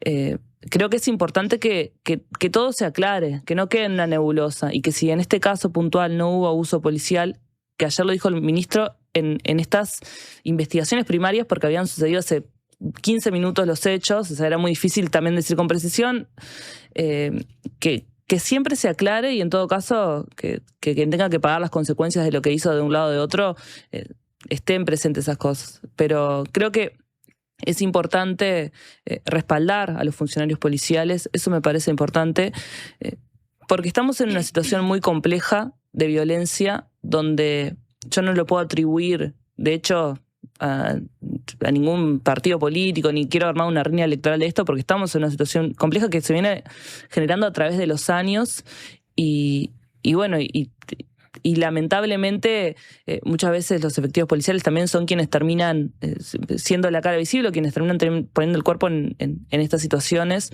que ojalá en algún momento cambie de rumbo. Sierra, recién mencionaba que fue esta parte, se declaró secreta, esta parte de la comisión, y no se pueden brindar mayores datos, pero ¿quedaron conformes con las respuestas del ministro respecto a este hecho puntual? Sí, quedamos conformes nosotros, y también la oposición, en el entendido de que se dejó claro que se va a investigar a fondo lo que sucedió, y eso nos parece importante. Lo que se nos dio fue información primaria de algo que estaba recién sucediendo, y nos dijeron, esto está todo filmado y está todo en manos de la justicia, está en fiscalía y también están los procedimientos internos. Uno se puede quedar con obviamente, el testimonio de una madre y un padre que acaban de perder a su hijo siendo acribillado por la policía dentro de su vivienda. Uno se queda con la sensación de que, bueno, ¿por qué se ejerce tanta violencia y fuerza policial a un joven de 16 años? Después podemos hablar que tenía un arma, que apuntó a los policías y demás. Pero bueno, llama la atención la forma, ¿no? Y creo que por eso la consulta de Yami también respecto a la capacitación policial y bueno, esos argumentos que se esgrimieron así en la comisión, que fue declarada secreta, reiteramos, y que no se pueden brindar mayor detalle. Iba un poco por ahí la pregunta, es que, sí, ¿no? Y sobre todo también pienso, para agregar esto que decís, May, para prevenir situaciones de este tipo, ¿no? Porque si bien obviamente que después si se encuentra un responsable pueda pagar las consecuencias, pero bueno, el adolescente ya no está, ¿no? Entonces, es eso, como si eso también puede ayudar a prevenir ciertas situaciones. Lo sumo a esto que decía May. Es que yo ahí comparto plenamente. Cuando vi la noticia en medio de la comparecencia del ministro, lo primero que uno siente es angustia. Más allá de todos los hechos objetivos, y después que uno pueda analizar más en frío también y demás, es una angustia tremenda, porque son 16 años, o sea, es terrible. Y ahí incluso uno se empieza a pensar en el deterioro de toda una vida, ¿no? De ese momento puntual en donde un adolescente termina así, sino en todo hacia atrás la vida de un adolescente para que termine así. O sea, hay muchas cosas que te pasan por la cabeza, muchas cosas que hacen a las injusticias estructurales de este sistema también, que hace que un adolescente tenga un arma a los 16 años y esté apuntando a policías. Es muy complejo, es cero simplista, y por supuesto que te pasa todo eso y te da hasta angustia, hasta bronca, hasta impotencia de decir qué nos está pasando para que un adolescente tenga un arma y esté en esa situación a la edad que sea, pero a los 16 años te impacta un poco más. Eso sin dudas que está sobre la mesa de forma permanente, y yo tampoco puedo ir con tanta liviandad en contra de la policía cuando a mí me dicen que se actuó bajo un procedimiento que corresponde. Entonces, lo principal que dejó claro el ministerio es la necesidad de aclarar este hecho, y en eso está mi confianza, en que se aclare con lo que sea. Yo sé que el Ministerio del Interior, y ayer lo decía en su comparecencia, tiene planes, tiene planificaciones de disuasión para no llegar a estas cosas, sobre todo en búsqueda de la reducción de homicidios, como el plan Atenea, que es un plan justamente como muy focalizado para prevenir que se llegue a estas instancias, para disuadir previamente con inteligencia policial, con mayor tecnología, con elementos que se están incorporando, con capacitación, y que es uno de los planes más focalizados y más efectivos en este momento para que estas cosas no sucedan. Ahora, esta cosa sucedió, se tiene que aclarar, ojalá lo más rápido posible. Respecto a aclarar, no sé, Yame, si vos tenías alguna consulta más sobre este hecho puntual, pero sí se removió parte de la cúpula policial, ¿no? Hubo movimientos allí. ¿Qué explicaciones brindó el ministro, teniendo en cuenta sobre todo lo que estaba señalando la oposición respecto a que no hay un plan y que, bueno, estos son como manotazos de abogados que se van dando? No utilizaron esas palabras, son mías, pero que, bueno, que no haya un plan y las cifras y la realidad le están pasando por arriba, bueno, en definitiva se empiezan a hacer estos movimientos. Sí, el ministro lo tomó con bastante naturalidad a los cambios. De la misma forma lo venía viendo, lo venía sintiendo yo también, en el entendido de que uno está en evaluación permanente. Yo creo que es una buena señal que cuando uno quizás no va con la rapidez que le gustaría tener algunos resultados, no va avanzando como le gustaría, o simplemente necesita mover algo para que las cosas salgan mejor. Y creo que ahí es sano cambiar, hacer movimientos, mover piezas incluso de jerarquía, y que se reorganice el equipo. Me parece hasta sano en el entendido de que es mejor eso a asumir que uno está bien como está y está todo bien así, entonces dejo todo y no muevo nada.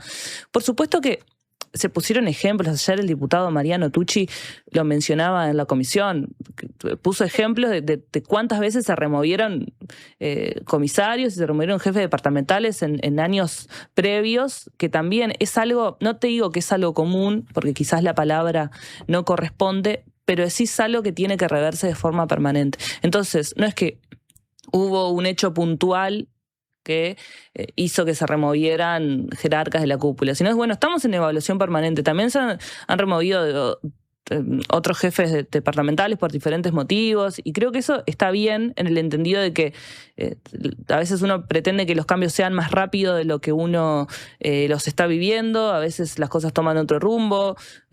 El tema de la seguridad creo que es una evaluación y un seguimiento tan permanente para ver qué está pasando. Ayer lo decía el ministro, incluso con delitos mucho más sofisticados, con, no sé, tipos de estafa, por poner un ejemplo, que hasta hace muy poco no se medían porque no se sabía que iban a escalar tan rápido. O sea, estamos en un mundo cambiante que requiere una evaluación permanente. Y ahí me parece que está bien hacer cambios cuando corresponde. Bueno, en eso, o sea, en ese sentido que quería entrar también, porque decías esto recién, ¿no? Cuando hay que hacer cambios, los cambios que no se puede dejar todo cuando, bueno, necesitas hacer algunas modificaciones, y pensaba justamente en este proyecto que presentó el diputado del Frente Amplio Alejandro Zavala en coordinación con el Ministerio del Interior, y también este decreto que va a hacer el Ministerio del Interior, justamente sobre, bueno, la limitación de venta de municiones, de regulación de armas, porque recordaba las declaraciones del ex ministro del Interior, Nicolás Martinelli, que decía que, bueno, que ya tenemos una regulación robusta sobre armas, y que en realidad eso pasa por los controles nomás. Pero quería preguntarte si este tema estuvo ayer en la comisión. Entiendo que, bueno, que la coyuntura quizá se fue para otros lados, pero bueno, esto tiene que ver también. Pero bueno, si ese tema estuvo allí. Estuvo, sí, estuvo bastante presente. Ahí Sanjurjo fue quien expuso el decreto que va a presentar el ministerio. Un pantallazo general, pero también con la importancia que tienen, y parte de estas evaluaciones constantes que uno tiene que hacer. Ahí el Ministerio del Interior tiene un diagnóstico donde muchas de las municiones que se utilizan de forma ilegal, en armas robadas o en armas ilegales que no están registradas, muchas de las municiones que se utilizan son de armas que sí lo están. Es decir, hay un robo de municiones para que después se usen cometiendo delitos. Y eso es lo que ellos quieren abordar, porque el número es alarmante de municiones que se utilizan.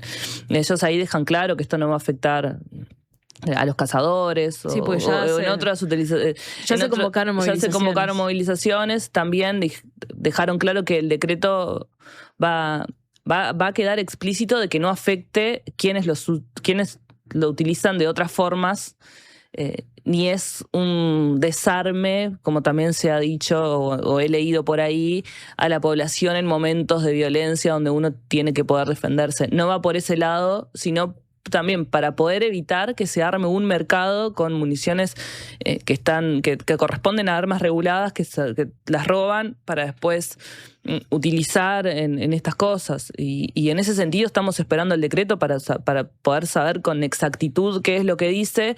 A priori me parece que es una señal necesaria en esto de la evaluación permanente. Claro, que no se va a tocar a quienes, porque el proyecto hace mucho énfasis en eso, ¿no? Bueno, a quienes no tengan habilitación, quienes no estén registrados. O sea, no va a tocar a las personas que ya tengan todos esos registros correspondientes.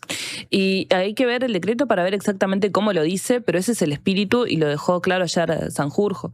Porque sé que hay muchas personas que la deben tener por defensa propia, con el porte como corresponde, con todo en regla. Hay cazadores, hay un montón de cuestiones que van a quedar afuera, por supuesto. Pero acá tenés una realidad de que muchas de las municiones que se utilizan en diferentes ataques, en diferentes allanamientos en contra de la policía, para cometer determinados delitos que corresponden a armas reguladas, y cuando uno detecta un problema, algo tiene que hacer. Y en esto de la evaluación permanente, creo que el decreto va en ese sentido, que puede ser una buena salida. Incluso, obvio que el decreto mismo también estará en evaluación a la hora que se implemente, si tiene resultados o no.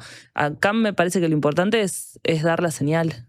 ¿Qué pasa con las cifras? Que, bueno, fueron cuestionadas también desde la oposición, y el ministro argumentó que podría haber en este trimestre, una leve suba de los homicidios. ¿Qué se informó al respecto? En realidad se informó lo mismo, que están por cerrar los informes y los números de este último periodo.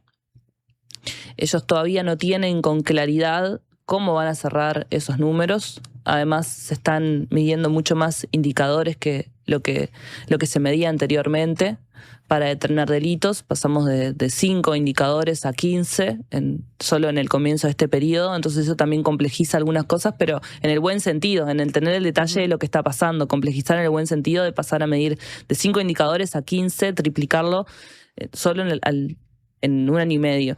Y en ese sentido se está a la espera de los números de lo que está sucediendo. A mí lo que me pasa, y también lo dije siendo oposición muchas veces, cuando veía al anterior oficialismo celebrar cifras, y lo digo ahora también siendo oficialista, independiente de lo que digan los números, de hecho cuando los números demostraban que los delitos bajaban, me parece que no podemos nunca estar celebrando cifras ni salir diciendo qué bueno que bajaron los delitos, porque pero venía una tendencia aparentemente a la baja y ahora habría. Y pienso, por ejemplo, en situaciones concretas como el triple homicidio del Cerro, esta situación con el adolescente, ¿no? Estamos hablando de vidas. Y que, bueno, encontrar un porqué detrás de todo eso para poder trabajar en políticas que puedan prevenir esas situaciones. Es que cuando yo hago referencia a lo de las cifras, es justamente porque necesitamos humanizar un poco más el manejo de la seguridad. Eso me parece fundamental. Nosotros no podemos hablar de cifras, me beneficien políticamente o no, que esos son dos pesos aparte. Creo que hay que humanizar lo que está pasando en este país, con crímenes mucho más violentos en muchos casos a lo largo de todos estos años, y Y eso independiente de que ahora antes era un 10.9, ahora es un 11 o un 9 punto algo, creo que queda en segundo plano cuando hay vidas que se están perdiendo. ¿Hay preocupación de la bancada oficialista respecto a la situación de la seguridad? Muchísima porque yo integro la Comisión de Seguridad y Convivencia y nosotros recibimos, de hecho, vecinos. La Comisión de Seguridad y Convivencia recibe vecinos organizados por la seguridad de sus barrios y también estamos en comunicación permanente, no con los vecinos que van al Palacio, sino también fuera por supuesto, de ese mármol que a veces puede ser tan frío y podés correr el peligro de estar ajeno a la realidad que pasa a la gente. Entonces tratamos de no desconectarnos de eso. Es una situación preocupante. Entiendo que se están aplicando planes que son a mediano y a largo plazo, como el Plan Más Barrio, también a corto plazo, pero digo que puede ser algo mucho más duradero. Creo que eso ayuda muchísimo a no estar todo el tiempo emparchando, porque todo el tiempo estamos reclamando únicamente más efectivos policiales y que con eso parece que está todo bien y viendo patrulleros en la calle ya estaría todo bien. Y por supuesto que es importante que haya más efectivos policiales, no lo voy a minimizar porque por supuesto que lo es. También que esté presente la policía comunitaria, que en el interior, sobre todo su presencia, que capaz se nota mucho más, es una presencia policial con otro tenor, capaz por decirlo de alguna forma, mucho más, no sé si decir amigable, pero que tiene otra cercanía con la gente. Y en eso que también se desarrollen planes que atacan en el corto plazo, pero también, o sobre todo en el largo, como los planes que abordan el Más Barrio con infraestructura, con el Ministerio de Vivienda, con el MIDES. Creo que es importante abordar desde ese lugar para no estar emparchando de forma permanente y que el Estado sea parte de los lugares, porque un Estado que no está presente en diferentes barrios, donde la gente en general está colgada de la UTE, donde los servicios de OCE casi no hay saneamiento, donde las escuelas son víctimas de balaceras, donde las ambulancias no entran. ¿De qué seguridad se puede hablar en esos barrios cuando el Estado no está? Entonces, abordar de esa forma creo que es dejar de emparchar un poquito y hacerse un poco más cargo. Diputada, vamos a hacer una breve pausa. Nos quedan muchos temas, sobre todo la rendición, pero también hay algunos aspectos que tienen por lo menos una coincidencia allí con la seguridad y demás. El INR, el Instituto Nacional de Rehabilitación, ese proyecto para que se descentralice del Ministerio del Interior. Hacemos la pausa y seguimos dialogando sobre esos temas. Presentó Tigo, red y cobertura a donde vayas. Lo bueno pasa contigo.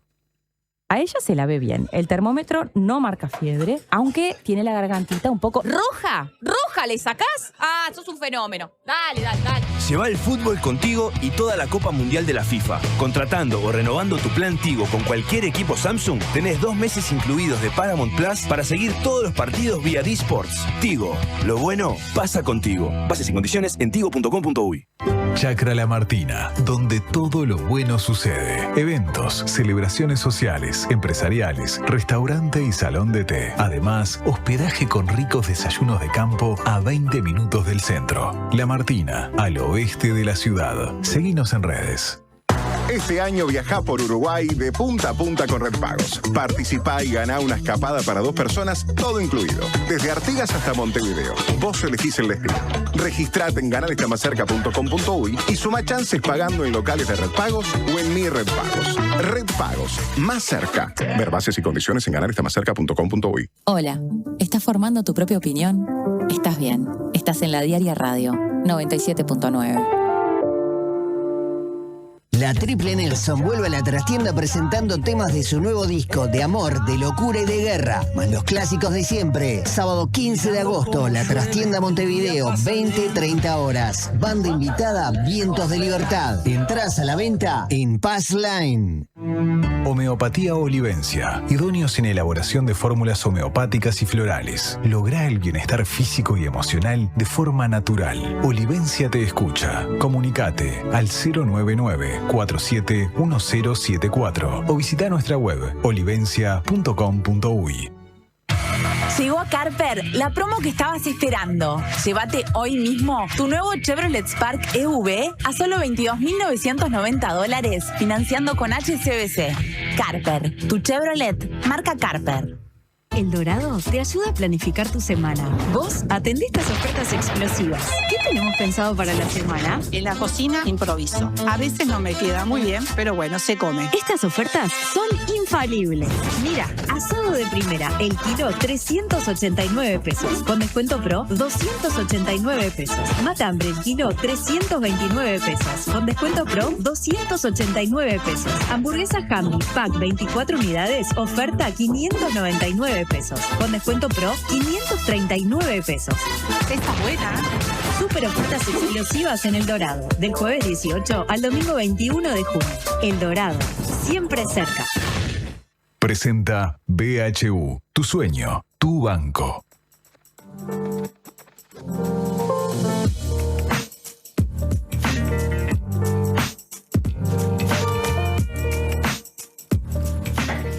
Ocho de la mañana con 25 minutos y dejábamos allí una pregunta, Yami. Sí, porque, bueno, otro de los proyectos que se anunció a principios de este año fue justamente el proyecto para descentralizar el Instituto Nacional de Rehabilitación, y el semanario Búsqueda informó hace unos días que, bueno, que el gobierno prevé que este proyecto, o sea, la descentralización del INR, se incluya en la rendición de cuentas. Entonces, bueno, preguntarte si esto es así, si esto estuvo ayer como tema en la comisión.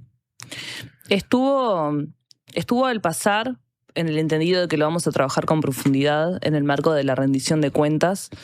Sí, estuvo por fin esperado por todos, esperado por el oficialismo, esperado por la oposición, a lo largo de los años, de hecho, no algo esperado en estos últimos 15 meses de gobierno, sino esperado a lo largo de los años. Nosotros tenemos un problema enorme en el sistema penitenciario de este país que aborda todo, porque de hecho algo que ha estado en boga estas últimas semanas es la gente en situación de calle. Quizás ahora con el plan invierno no tanto como hasta hace unos meses, pero sí es algo que está latente. Eso tiene mucho que ver con el sistema penitenciario, con las cárceles totalmente hacinadas. Nosotros tenemos una cantidad de presos elevadísima en comparación con la tasa de América Latina, en comparación con la tasa del mundo. Esa gente no está teniendo oportunidades, que otra vez estamos hablando de personas. Me parece importante bajar esto porque a veces como los presos o los privados de libertad que no están teniendo oportunidades cuando salen en libertad, cuando el 67% reincide a lo largo de los 3 años en que sale, donde muchas veces se van a la calle. Y esto lo mezclo todo porque todo tiene que ver con la descentralización del INR.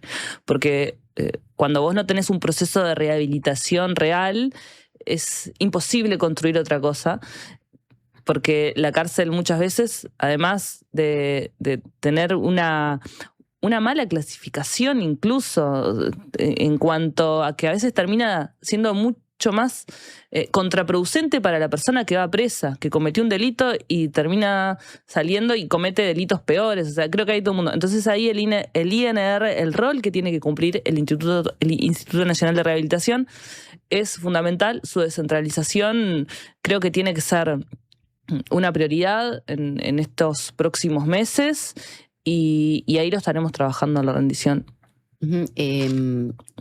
¿Hay acuerdos interpartidarios respecto a esto? ¿La oposición acompañaría esta posibilidad? ¿Está de acuerdo? ¿Hubo reparos?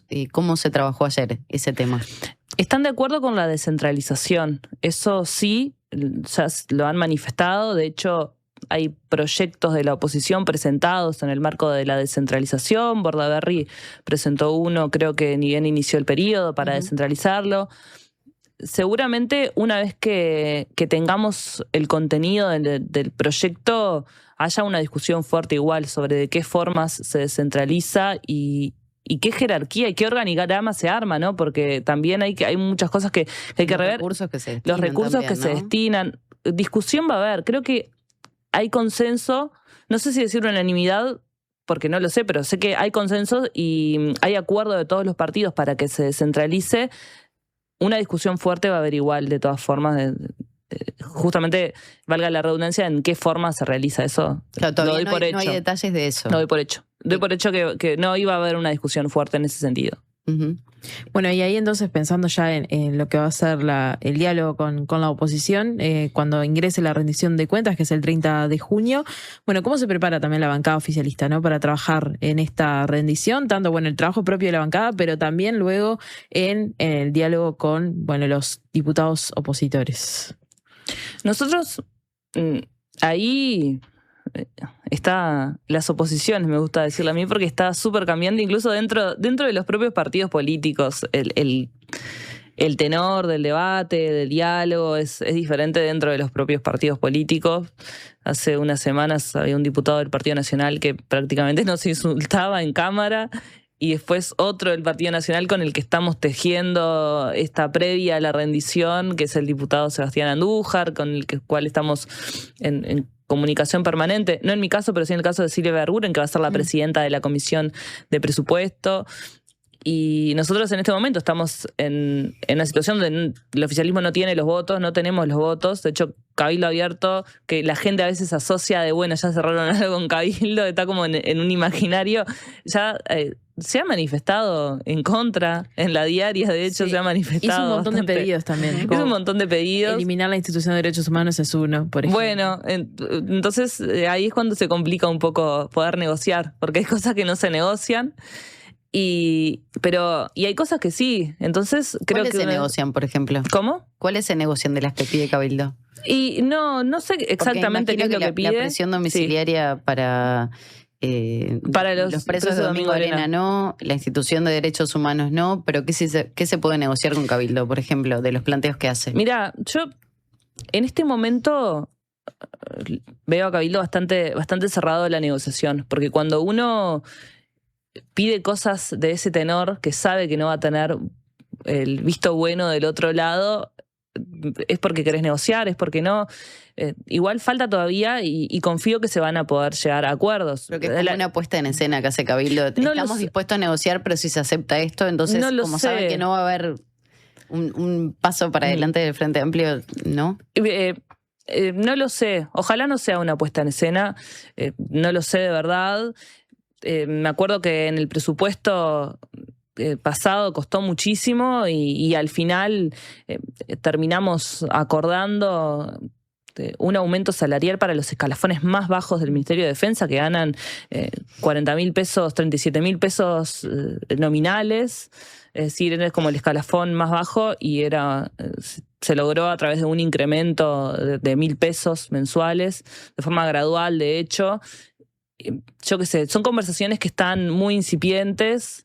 Yo confío en que vamos a llegar a acuerdos con Cabildo o con quien sea. A mí lo que me interesa es tener una rendición que tenga los más amplios acuerdos posible. Si es por más de 2 votos, mucho mejor.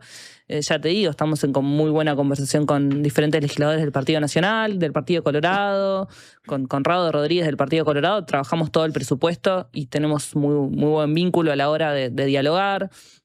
Creo que está un poco prematura la negociación todavía para nosotros como oficialismo y también para la oposición. Veremos qué pasa las próximas semanas.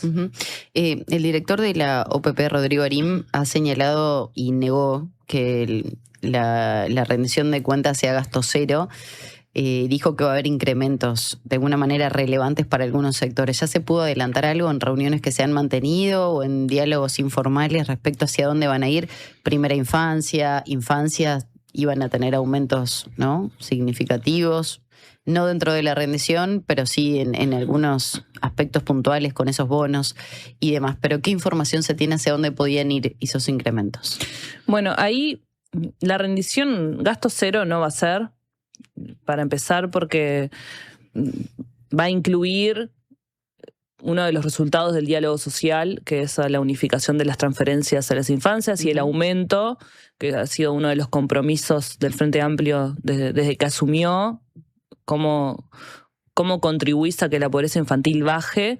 Entonces ahí no va a ser gasto cero, en el entendido de que uno de los resultados del diálogo social que responde a ese punto está ahí, que son más o menos, por lo que tengo entendido, entre 35 y 37 millones de dólares.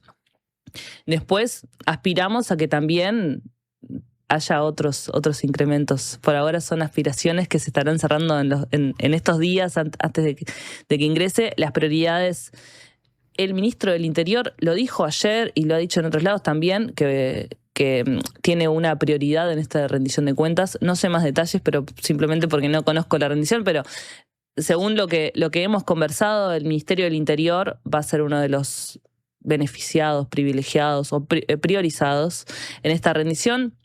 También Mides, puntualmente por la situación de calle y los niños y las niñas de nuestro país con estas transferencias y capaz con alguna cosa más. Son los titulares que tenemos por el momento. Estamos a la espera. El 8 de julio va a estar compareciendo, seguramente el 8, el Ministerio de Economía y Finanzas a la Comisión, y algo antes vamos a tener. La rendición va a entrar el 30 de junio, es el último día que puede entrar. No creo que entre mucho antes, porque son cosas que se están cerrando. Esperamos antes tener algo de información. Se ha señalado, ya se han adelantado algunos legisladores con algunos pedidos, ¿no? Recuerdo a Robert Silva del Partido Colorado pidiendo, más recursos para la educación. También estuvo Andrés Ojeda pidiendo recursos para Fiscalía, y él lo marcaba en esto, ¿no? De que la prioridad sea la seguridad, pero también han habido organizaciones sociales, entonces, y particularmente en el movimiento sindical, que ha planteado preocupación por, estos lineamientos del Ministerio de Economía y Finanzas.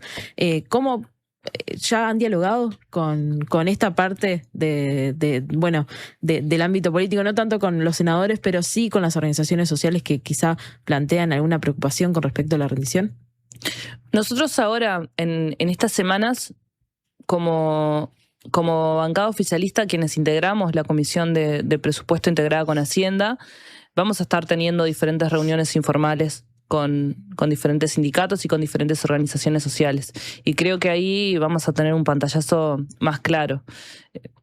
Por supuesto que yo diga que esta rendición de cuentas no va a ser gasto cero, no implica que no esté completamente restringida, porque una cosa no quita la otra, y seguramente hayan muchísimas restricciones para tantas necesidades, en el marco de que los recursos son finitos y en el marco de que nunca es suficiente para lo que se necesita. Porque por más que vos puedas, otorgarle al INAU, por ejemplo, la situación del INAU, que es una situación de debilidad estructural, creo que no va a ser suficiente, se le dé lo que se le dé en este sentido.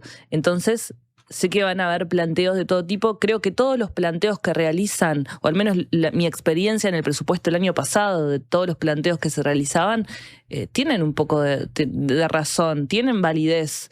Es válido, mucho más cuando estamos hablando de plata para la educación, ni que hablar, para Fiscalía, ni que hablar. Y seguramente no se llega a las expectativas justamente porque se necesita tanto para esos rubros que seguramente sea difícil, pero no le quiero quitar, no quiero minimizar lo que se solicita. Es así. Uh-huh. Vinculado a todo este tema, hubo una reunión esta semana de una delegación de diputados con el secretario de la Presidencia, Alejandro Sánchez. Estuvo ahí, Julieta, respecto, ¿participó de esta reunión o no? ¿Qué se señaló allí? Sí, fue una reunión que tuvimos algunos legisladores con el secretario de Presidencia. En un momento se le dio como determinada solemnidad, quizás por el momento que estamos en estas semanas previas a la rendición, pero en realidad fue una reunión que se conversó un poquito de la rendición por arriba, pero fue más política. Son reuniones que tenemos bastante seguido entre compañeros. Fue una reunión más entre compañeros, como puesta a punto. Nosotros tenemos un vínculo muy fluido con el Pacha Sánchez, en el entendido de que además del rol que ocupa como secretario de la Presidencia, y por supuesto es importante el vínculo que tenga con el Legislativo, fue legislador muchos años. Algunos estamos siendo por primera vez legisladores. Eso hace que el contacto sea aún más permanente. Y si bien se le dio como toda esta solemnidad por el momento en el que estamos, como digo, fue más política y más de punteo general de cómo estamos. ¿Qué temas estuvieron presentes? Y coyuntura, cómo nos ve parados en la previa de esta rendición, pero incluso te diría que hasta de una forma humana, no tanto el costo político o cómo vemos cada cosa. Son reuniones que nosotros tenemos cada tanto. Esta trascendió porque además justo fue en La Torre, pero en esto de cómo nos estamos sintiendo en esta previa, cómo estamos viviendo el clima en el Parlamento, hemos tenido climas muy tensos también en las últimas semanas. Bueno, eso está en contacto permanente. Pocas veces se hace público, pero fue una conversa entre compañeros. Da tranquilidad para una legisladora joven, mujer y joven, ¿no? Que recién lo charlábamos en la pausa y ya aprovecho a consultarle sobre eso también. ¿Cómo se ha sentido en este primer periodo que le ha tocado? Un año y pico. ¿Cómo ha sido? Ha sido muy cambiante todo. Al principio me sentía sin dudas sapo de otro pozo y costó sacarme ese mote porque era todo nuevo y muchas veces uno se siente intimidado o al menos muchas veces sentía que mi opinión no valía lo mismo que la de otros legisladores con mucha más experiencia como legisladores, y eso cuesta. Creo que después, a lo largo de los meses, es algo que se pudo ir modificando. Porque creo que ahí lo que más pesa es un poco la juventud. Sí, y Julieta, en tu caso también que estás en temas que son muy masculinizados también, ¿no? Pienso en Hacienda, temas de economía, temas de seguridad. Sí, y fue una definición política.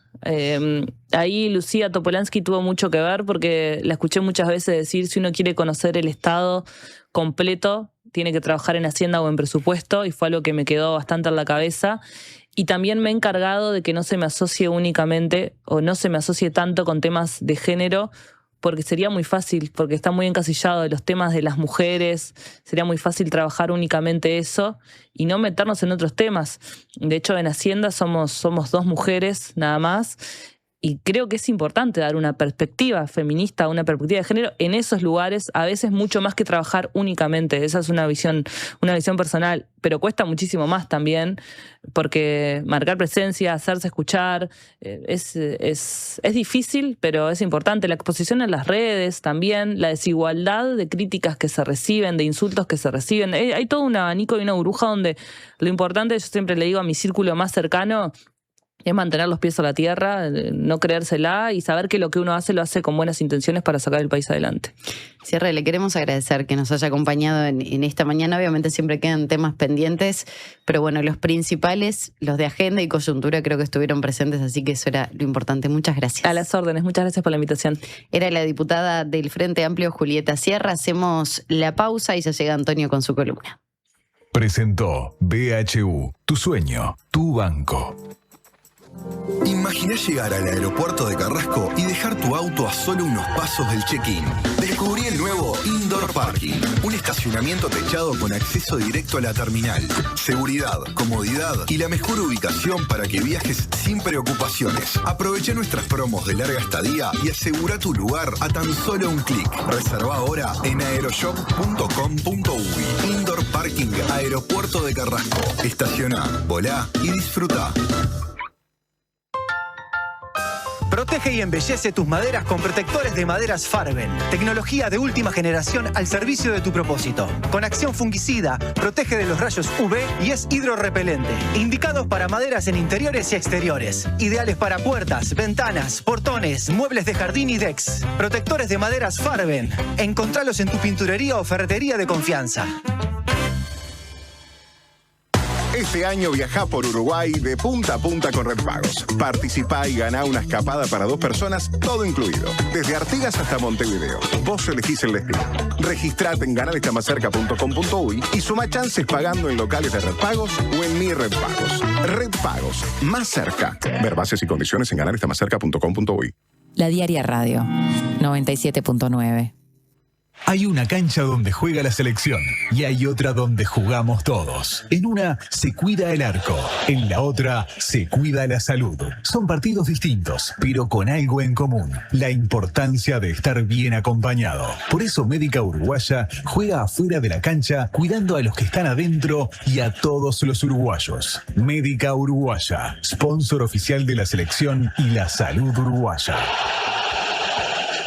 Los uruguayos nacimos para ser hinchas. Somos hinchas de la Celeste, pero también hinchas de Enrique, que reabrió el almacén de la esquina.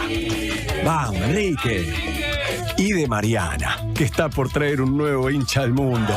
¡Golazo, Mariana!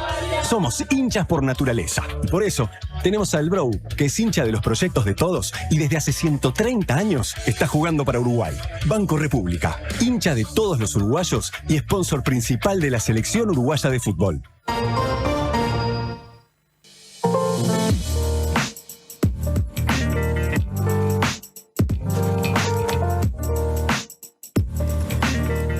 Ya prácticamente a las 9:15 de la mañana, y hoy les contábamos, tempranito, que Antonio nos traía una propuesta distinta para su columna que tenía que ver, sobre todo en un viernes de pleno mundial, los niños, el fútbol y cómo determinadas palabras pueden calar de una forma o de otra en estos chiquititos y que pueden hacer que uno tome un rumbo o tome otro. Antonio, buenos días. Buen día. Aparte, narrado en primera persona. Narrado en primera persona, y es casi como que esto fue lo que me permitió hacer la primera cobertura periodística, en última instancia. O sea, una palabra o determinadas palabras te marcaron episodios, ¿no? Y te llevaron para hacer tu primera cobertura periodística. ¿Con cuántos años? No, era chico, no me acuerdo. Yo qué sé, 8, fíjate 10. que 10 años. 10 años. Sin saberlo, ¿no? Pero bueno, tiene que ver con el fútbol y quiero contar esta historia porque me gustó mucho, porque tiene que ver con el fútbol, la niñez, nuestra niñez de aquella época y la política. En definitiva, los que tengan más de 60 años van a recordar algunas de las cosas que cuento acá. Y los que no van a tener que buscar en internet. Yo ya lo hice. Como hizo Yamila. Bueno, se llama, es una narración en primera persona, sí, e inédita acá en Uruguay. Es inédita acá en Uruguay. Se llama El Cebollón y Fadol. Solía jugar a la pelota con mis amigos de la cuadra. Jugaba porque tenía la pelota. Una de goma bien redonda, azul desteñida, que me había regalado mi padre para mi cumpleaños. Pero la verdad verdadera es que era un tronco. Un tronco de esos que no sabes si poner de golero o mandarlo a hacer de juez de línea con una banderita de trapo. Nos reuníamos en la esquina donde la vereda tenía un cordón bajito y desde ahí caminábamos hasta la calle Bonaparte a la vuelta de casa. En 2 paños de asfalto, sin autos estacionados, armábamos la cancha. Los arcos eran 2 piedras separadas a ojo, un par de metros. No había cinta métrica ni reglas de la FIFA. Se medía con pasos, un pie adelante del otro, con cálculo y a lo criollo, sin gañota. El cuadro lo formábamos entre 6 o 7, dependiendo de quién anduviera por la vuelta. Siempre tratábamos de que fuera en número par, para que quedaran los equipos parejitos. Me acuerdo de Carlitos, que era flaco y corría como una liebre, el gordo Quique, que atajaba sin miedo, de Gustavo, que tenía un tajo en la ceja por una caída en la bicicleta, y de mí, claro, el dueño de la pelota. Esa era mi única credencial futbolera. Vos acá, vos allá, y así armábamos los equipos. Y así arrancaba el partido, jugábamos a 10. El primero que llegaba ganaba. Los resultados eran siempre parejos, 10-7, 10-8, 10-9, pero yo casi siempre estaba en el cuadro perdedor. No me calentaba. Ya sabía que lo mío no era el fútbol. Me lo había dejado bien claro una tarde el técnico del Club Deportivo Oriental, cuando fui a probarme para la categoría cebollitas. El Oriental entrenaba en la cancha del Parque Borrás, enfrente al Cilindro, hoy ante la arena. Me presenté todo ilusionado, con pantalón corto, medias hasta las rodillas, championes con tapones. Me sentía Spencer. Entrá, chiquilín, me dijo el técnico. Entré, corrí un poco, traté de bajar una pelota que venía de arriba y fue peor. Ni la toqué. A los 5 minutos me llamó otra vez. Vení, ¿cómo era que te llamabas? Antonio, le dije con el corazón en la garganta. Mirá, Antonio, vos querés jugar en la categoría cebollitas, ¿no? Sí. Bueno, el problema es que no hay categoría para vos, porque vos no sos un cebollita, vos sos un cebollón. Ahí entendí todo, no necesitó decirme más, me cambié en silencio, me saqué el traje invisible de Spencer y volví a ser el de siempre, el común, el que jugaba la pelota porque tenía una, no porque supiera qué hacer con ella. Ese mismo día, después de aquel papelón, terminé jugando al futbolito en la sede del club. La sede era una casa modesta de puerta angosta que se abría a un corredor largo y fresco. Estaba en la esquina de Constant y Propios, justo al lado de la parrillada de Emma, donde el olor a grasa chispeante se mezclaba con la voz de Gardel saliendo de una radio. La parrillada también funcionaba como un local político de un grupo blanco, el de Fadol. Antonio Fadol, un dirigente del Partido Nacional que a falta de militantes salía él mismo a pintar muros. Fadol 47. Emma parecía ser la única dirigente que tenía. Y fue Fadol, sin saberlo, el que me llevó a la política, no para militar, no, pero sí para mirarla de cerca, para espiarla un poco, como quien mira por la rendija de una puerta entreabierta y se queda quieto, sin hacer ruido, escuchando lo que pasa del otro lado. Empecé a juntar listas de los blancos, de los colorados, y hasta de un partido que se llamaba igual que un barbudo que yo conocía de una revista vieja que había en casa, Fidel. Un día me animé y fui hasta la parrillada de Emma a pedir una lista de Fadol. Claro, mijo, me dijo con esa voz finita que tenía, pero me miró raro y me preguntó, ¿y para qué la querés? Yo, sin pensar demasiado, le dije que era para mis padres, porque lo iban a votar. ¿Estás seguro? Mirá que va con Heber. Sí, le respondí, tratando de parecer convencido. Me sorprendió que me preguntara algo. En los otros locales me daban la lista sin decir ni mu. Claro, Fadol era un dirigente pobre que decía con sorna, tras su fracaso en su primera comparecencia electoral en las elecciones de 1962, quise ser presidente y en las urnas fui repudiado por la ciudadanía. Ese fracaso no le hizo bajar los brazos.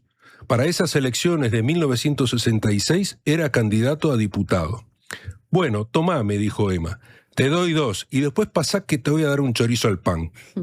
Así fue como Emma, dirigente improvisada, me dio la primera lección de la política tradicional, votos por choripán.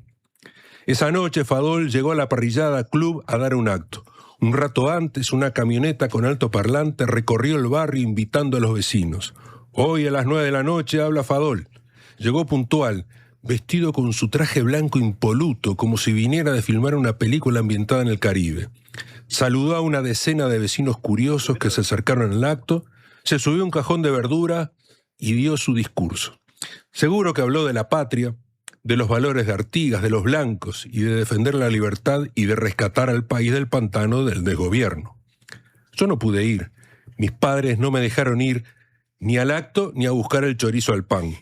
¿Cómo vas a ir a buscar el chorizo si acá no lo votamos?, dijo mi madre con la firmeza de quien defiende la cocina como una trinchera ideológica. Así que me quedé en casa. Vivíamos enfrente a la parrillada y en el único edificio de altos de la cuadra. Me aposté en el balcón como un vigía y desde ahí observé todo el acto envuelto en la penumbra y el olor a carne asada. Vi cómo la gente escuchaba con media sonrisa, algunos con las manos en los bolsillos, otros masticando el pan con chorizo. Vi cómo varios aplaudían con desgano, como si con eso pagaran el choripán sin comprometer el voto. Después llegaron las elecciones y llegaron los resultados. La candidatura de Fadol a la Cámara de Diputados con su lista 47 sacó apenas 21 votos. 21. Ni siquiera lo suficiente para llenar un ómnibus chico, todos sentados.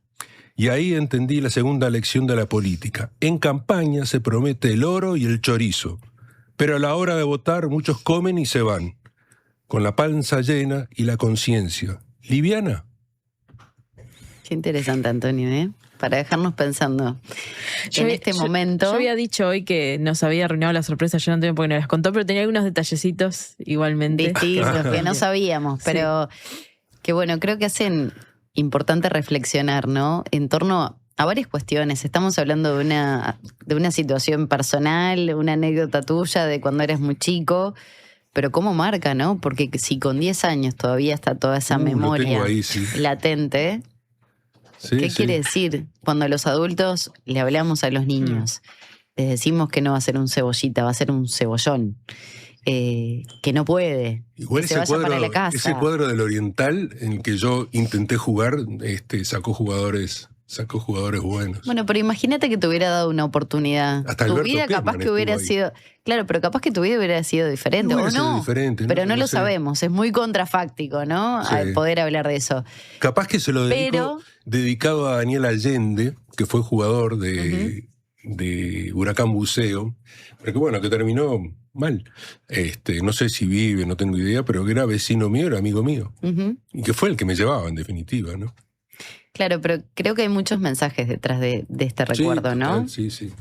Tu interés por la política, Empezó el poder ahí, si se observar, quiere, claro. el poder observar, Sí. el poder con los años ir viendo cómo funciona una campaña electoral, Sí, tener en mano una lista, qué significaba, qué te decían tus padres, cómo se manejaba el comercio del barrio, la parrillada del barrio con el vínculo con la política, qué sé yo. Sí, todo Hay eso. mucho. Y nos pareció con Yami y también con Mari muy interesante poder traerlo en este momento, ¿no? En Bueno, pleno estamos auge en un mundialista. momento mundialista también. Y además era un viernes, podíamos salir un poco de... Aflojar un poco. De la Aunque las coyuntura, noticias no te ¿no? aflojan, ¿no? No, el Así corset. es. Lamentablemente es así. Sí, y sobre todo con lo que ha pasado en estas últimas horas, ¿no? Que también nos deja pensando mucho. Lo hablábamos con Julieta Sierra recién, lo que pasó en El Borro, un adolescente con un arma adulterada, de las características que tenía, 6 disparos que aparentemente le pega a la policía a este joven, bueno, padres desahuciados por la muerte de su hijo, en fin, ahí la realidad nos cachetea de nuevo, ¿no? Sí, así es. Estaba hablando con Mariana Cianelli, que estuvo ahí, ¿no? Me contaba un poco, pero digamos tampoco no está todo tan claro. Lo cierto, más allá de todo, es que hay pibes jóvenes, muy jóvenes, que están en manos de quién, ¿no? Porque tenían las armas, porque estaba armado. Antonio, y hay otros pibes que van para otro lado, exacto. Traslada esta situación tuya con 10 años a un pibe en la actualidad en El Borro. No, ni que hablar. No, tremendo. Si queremos fomentar el deporte, pienso en pelota al medio, por ejemplo, Claro. ¿no? Actividades deportivas, actividades culturales, salidas recreativas, con chiquilines que realmente necesitan ese apoyo y ese momento de dispersión, o no sé cómo le queramos llamar. Y si viene un adulto y le dice, escuchá, mijito, Guardame estas andate para armas. tu casa porque no, para esto no sos bueno, sos Claro. un patadura. Se va y lo agarra cualquiera a la esquina y le dice, vení, escucha, vení, te voy a dar todo un equipamiento del Real Madrid, campeones, coso, pero tenés que hacer esto por mí. Y ese chico pero es lo que crece, ocurre, es así, crece. Y estoy siendo buenísima con lo que estoy diciendo, ¿no? Porque en realidad funciona y de manera mucho más cruel en las esquinas de cada barrio. Y bueno. Nada, a pensar un poco el momento que estamos pasando. Antonio, muchas gracias. Muchas gracias. Yami, buen fin de semana. Nos reencontramos el lunes a las 7. Que pasen todos muy bien. Chau, chau.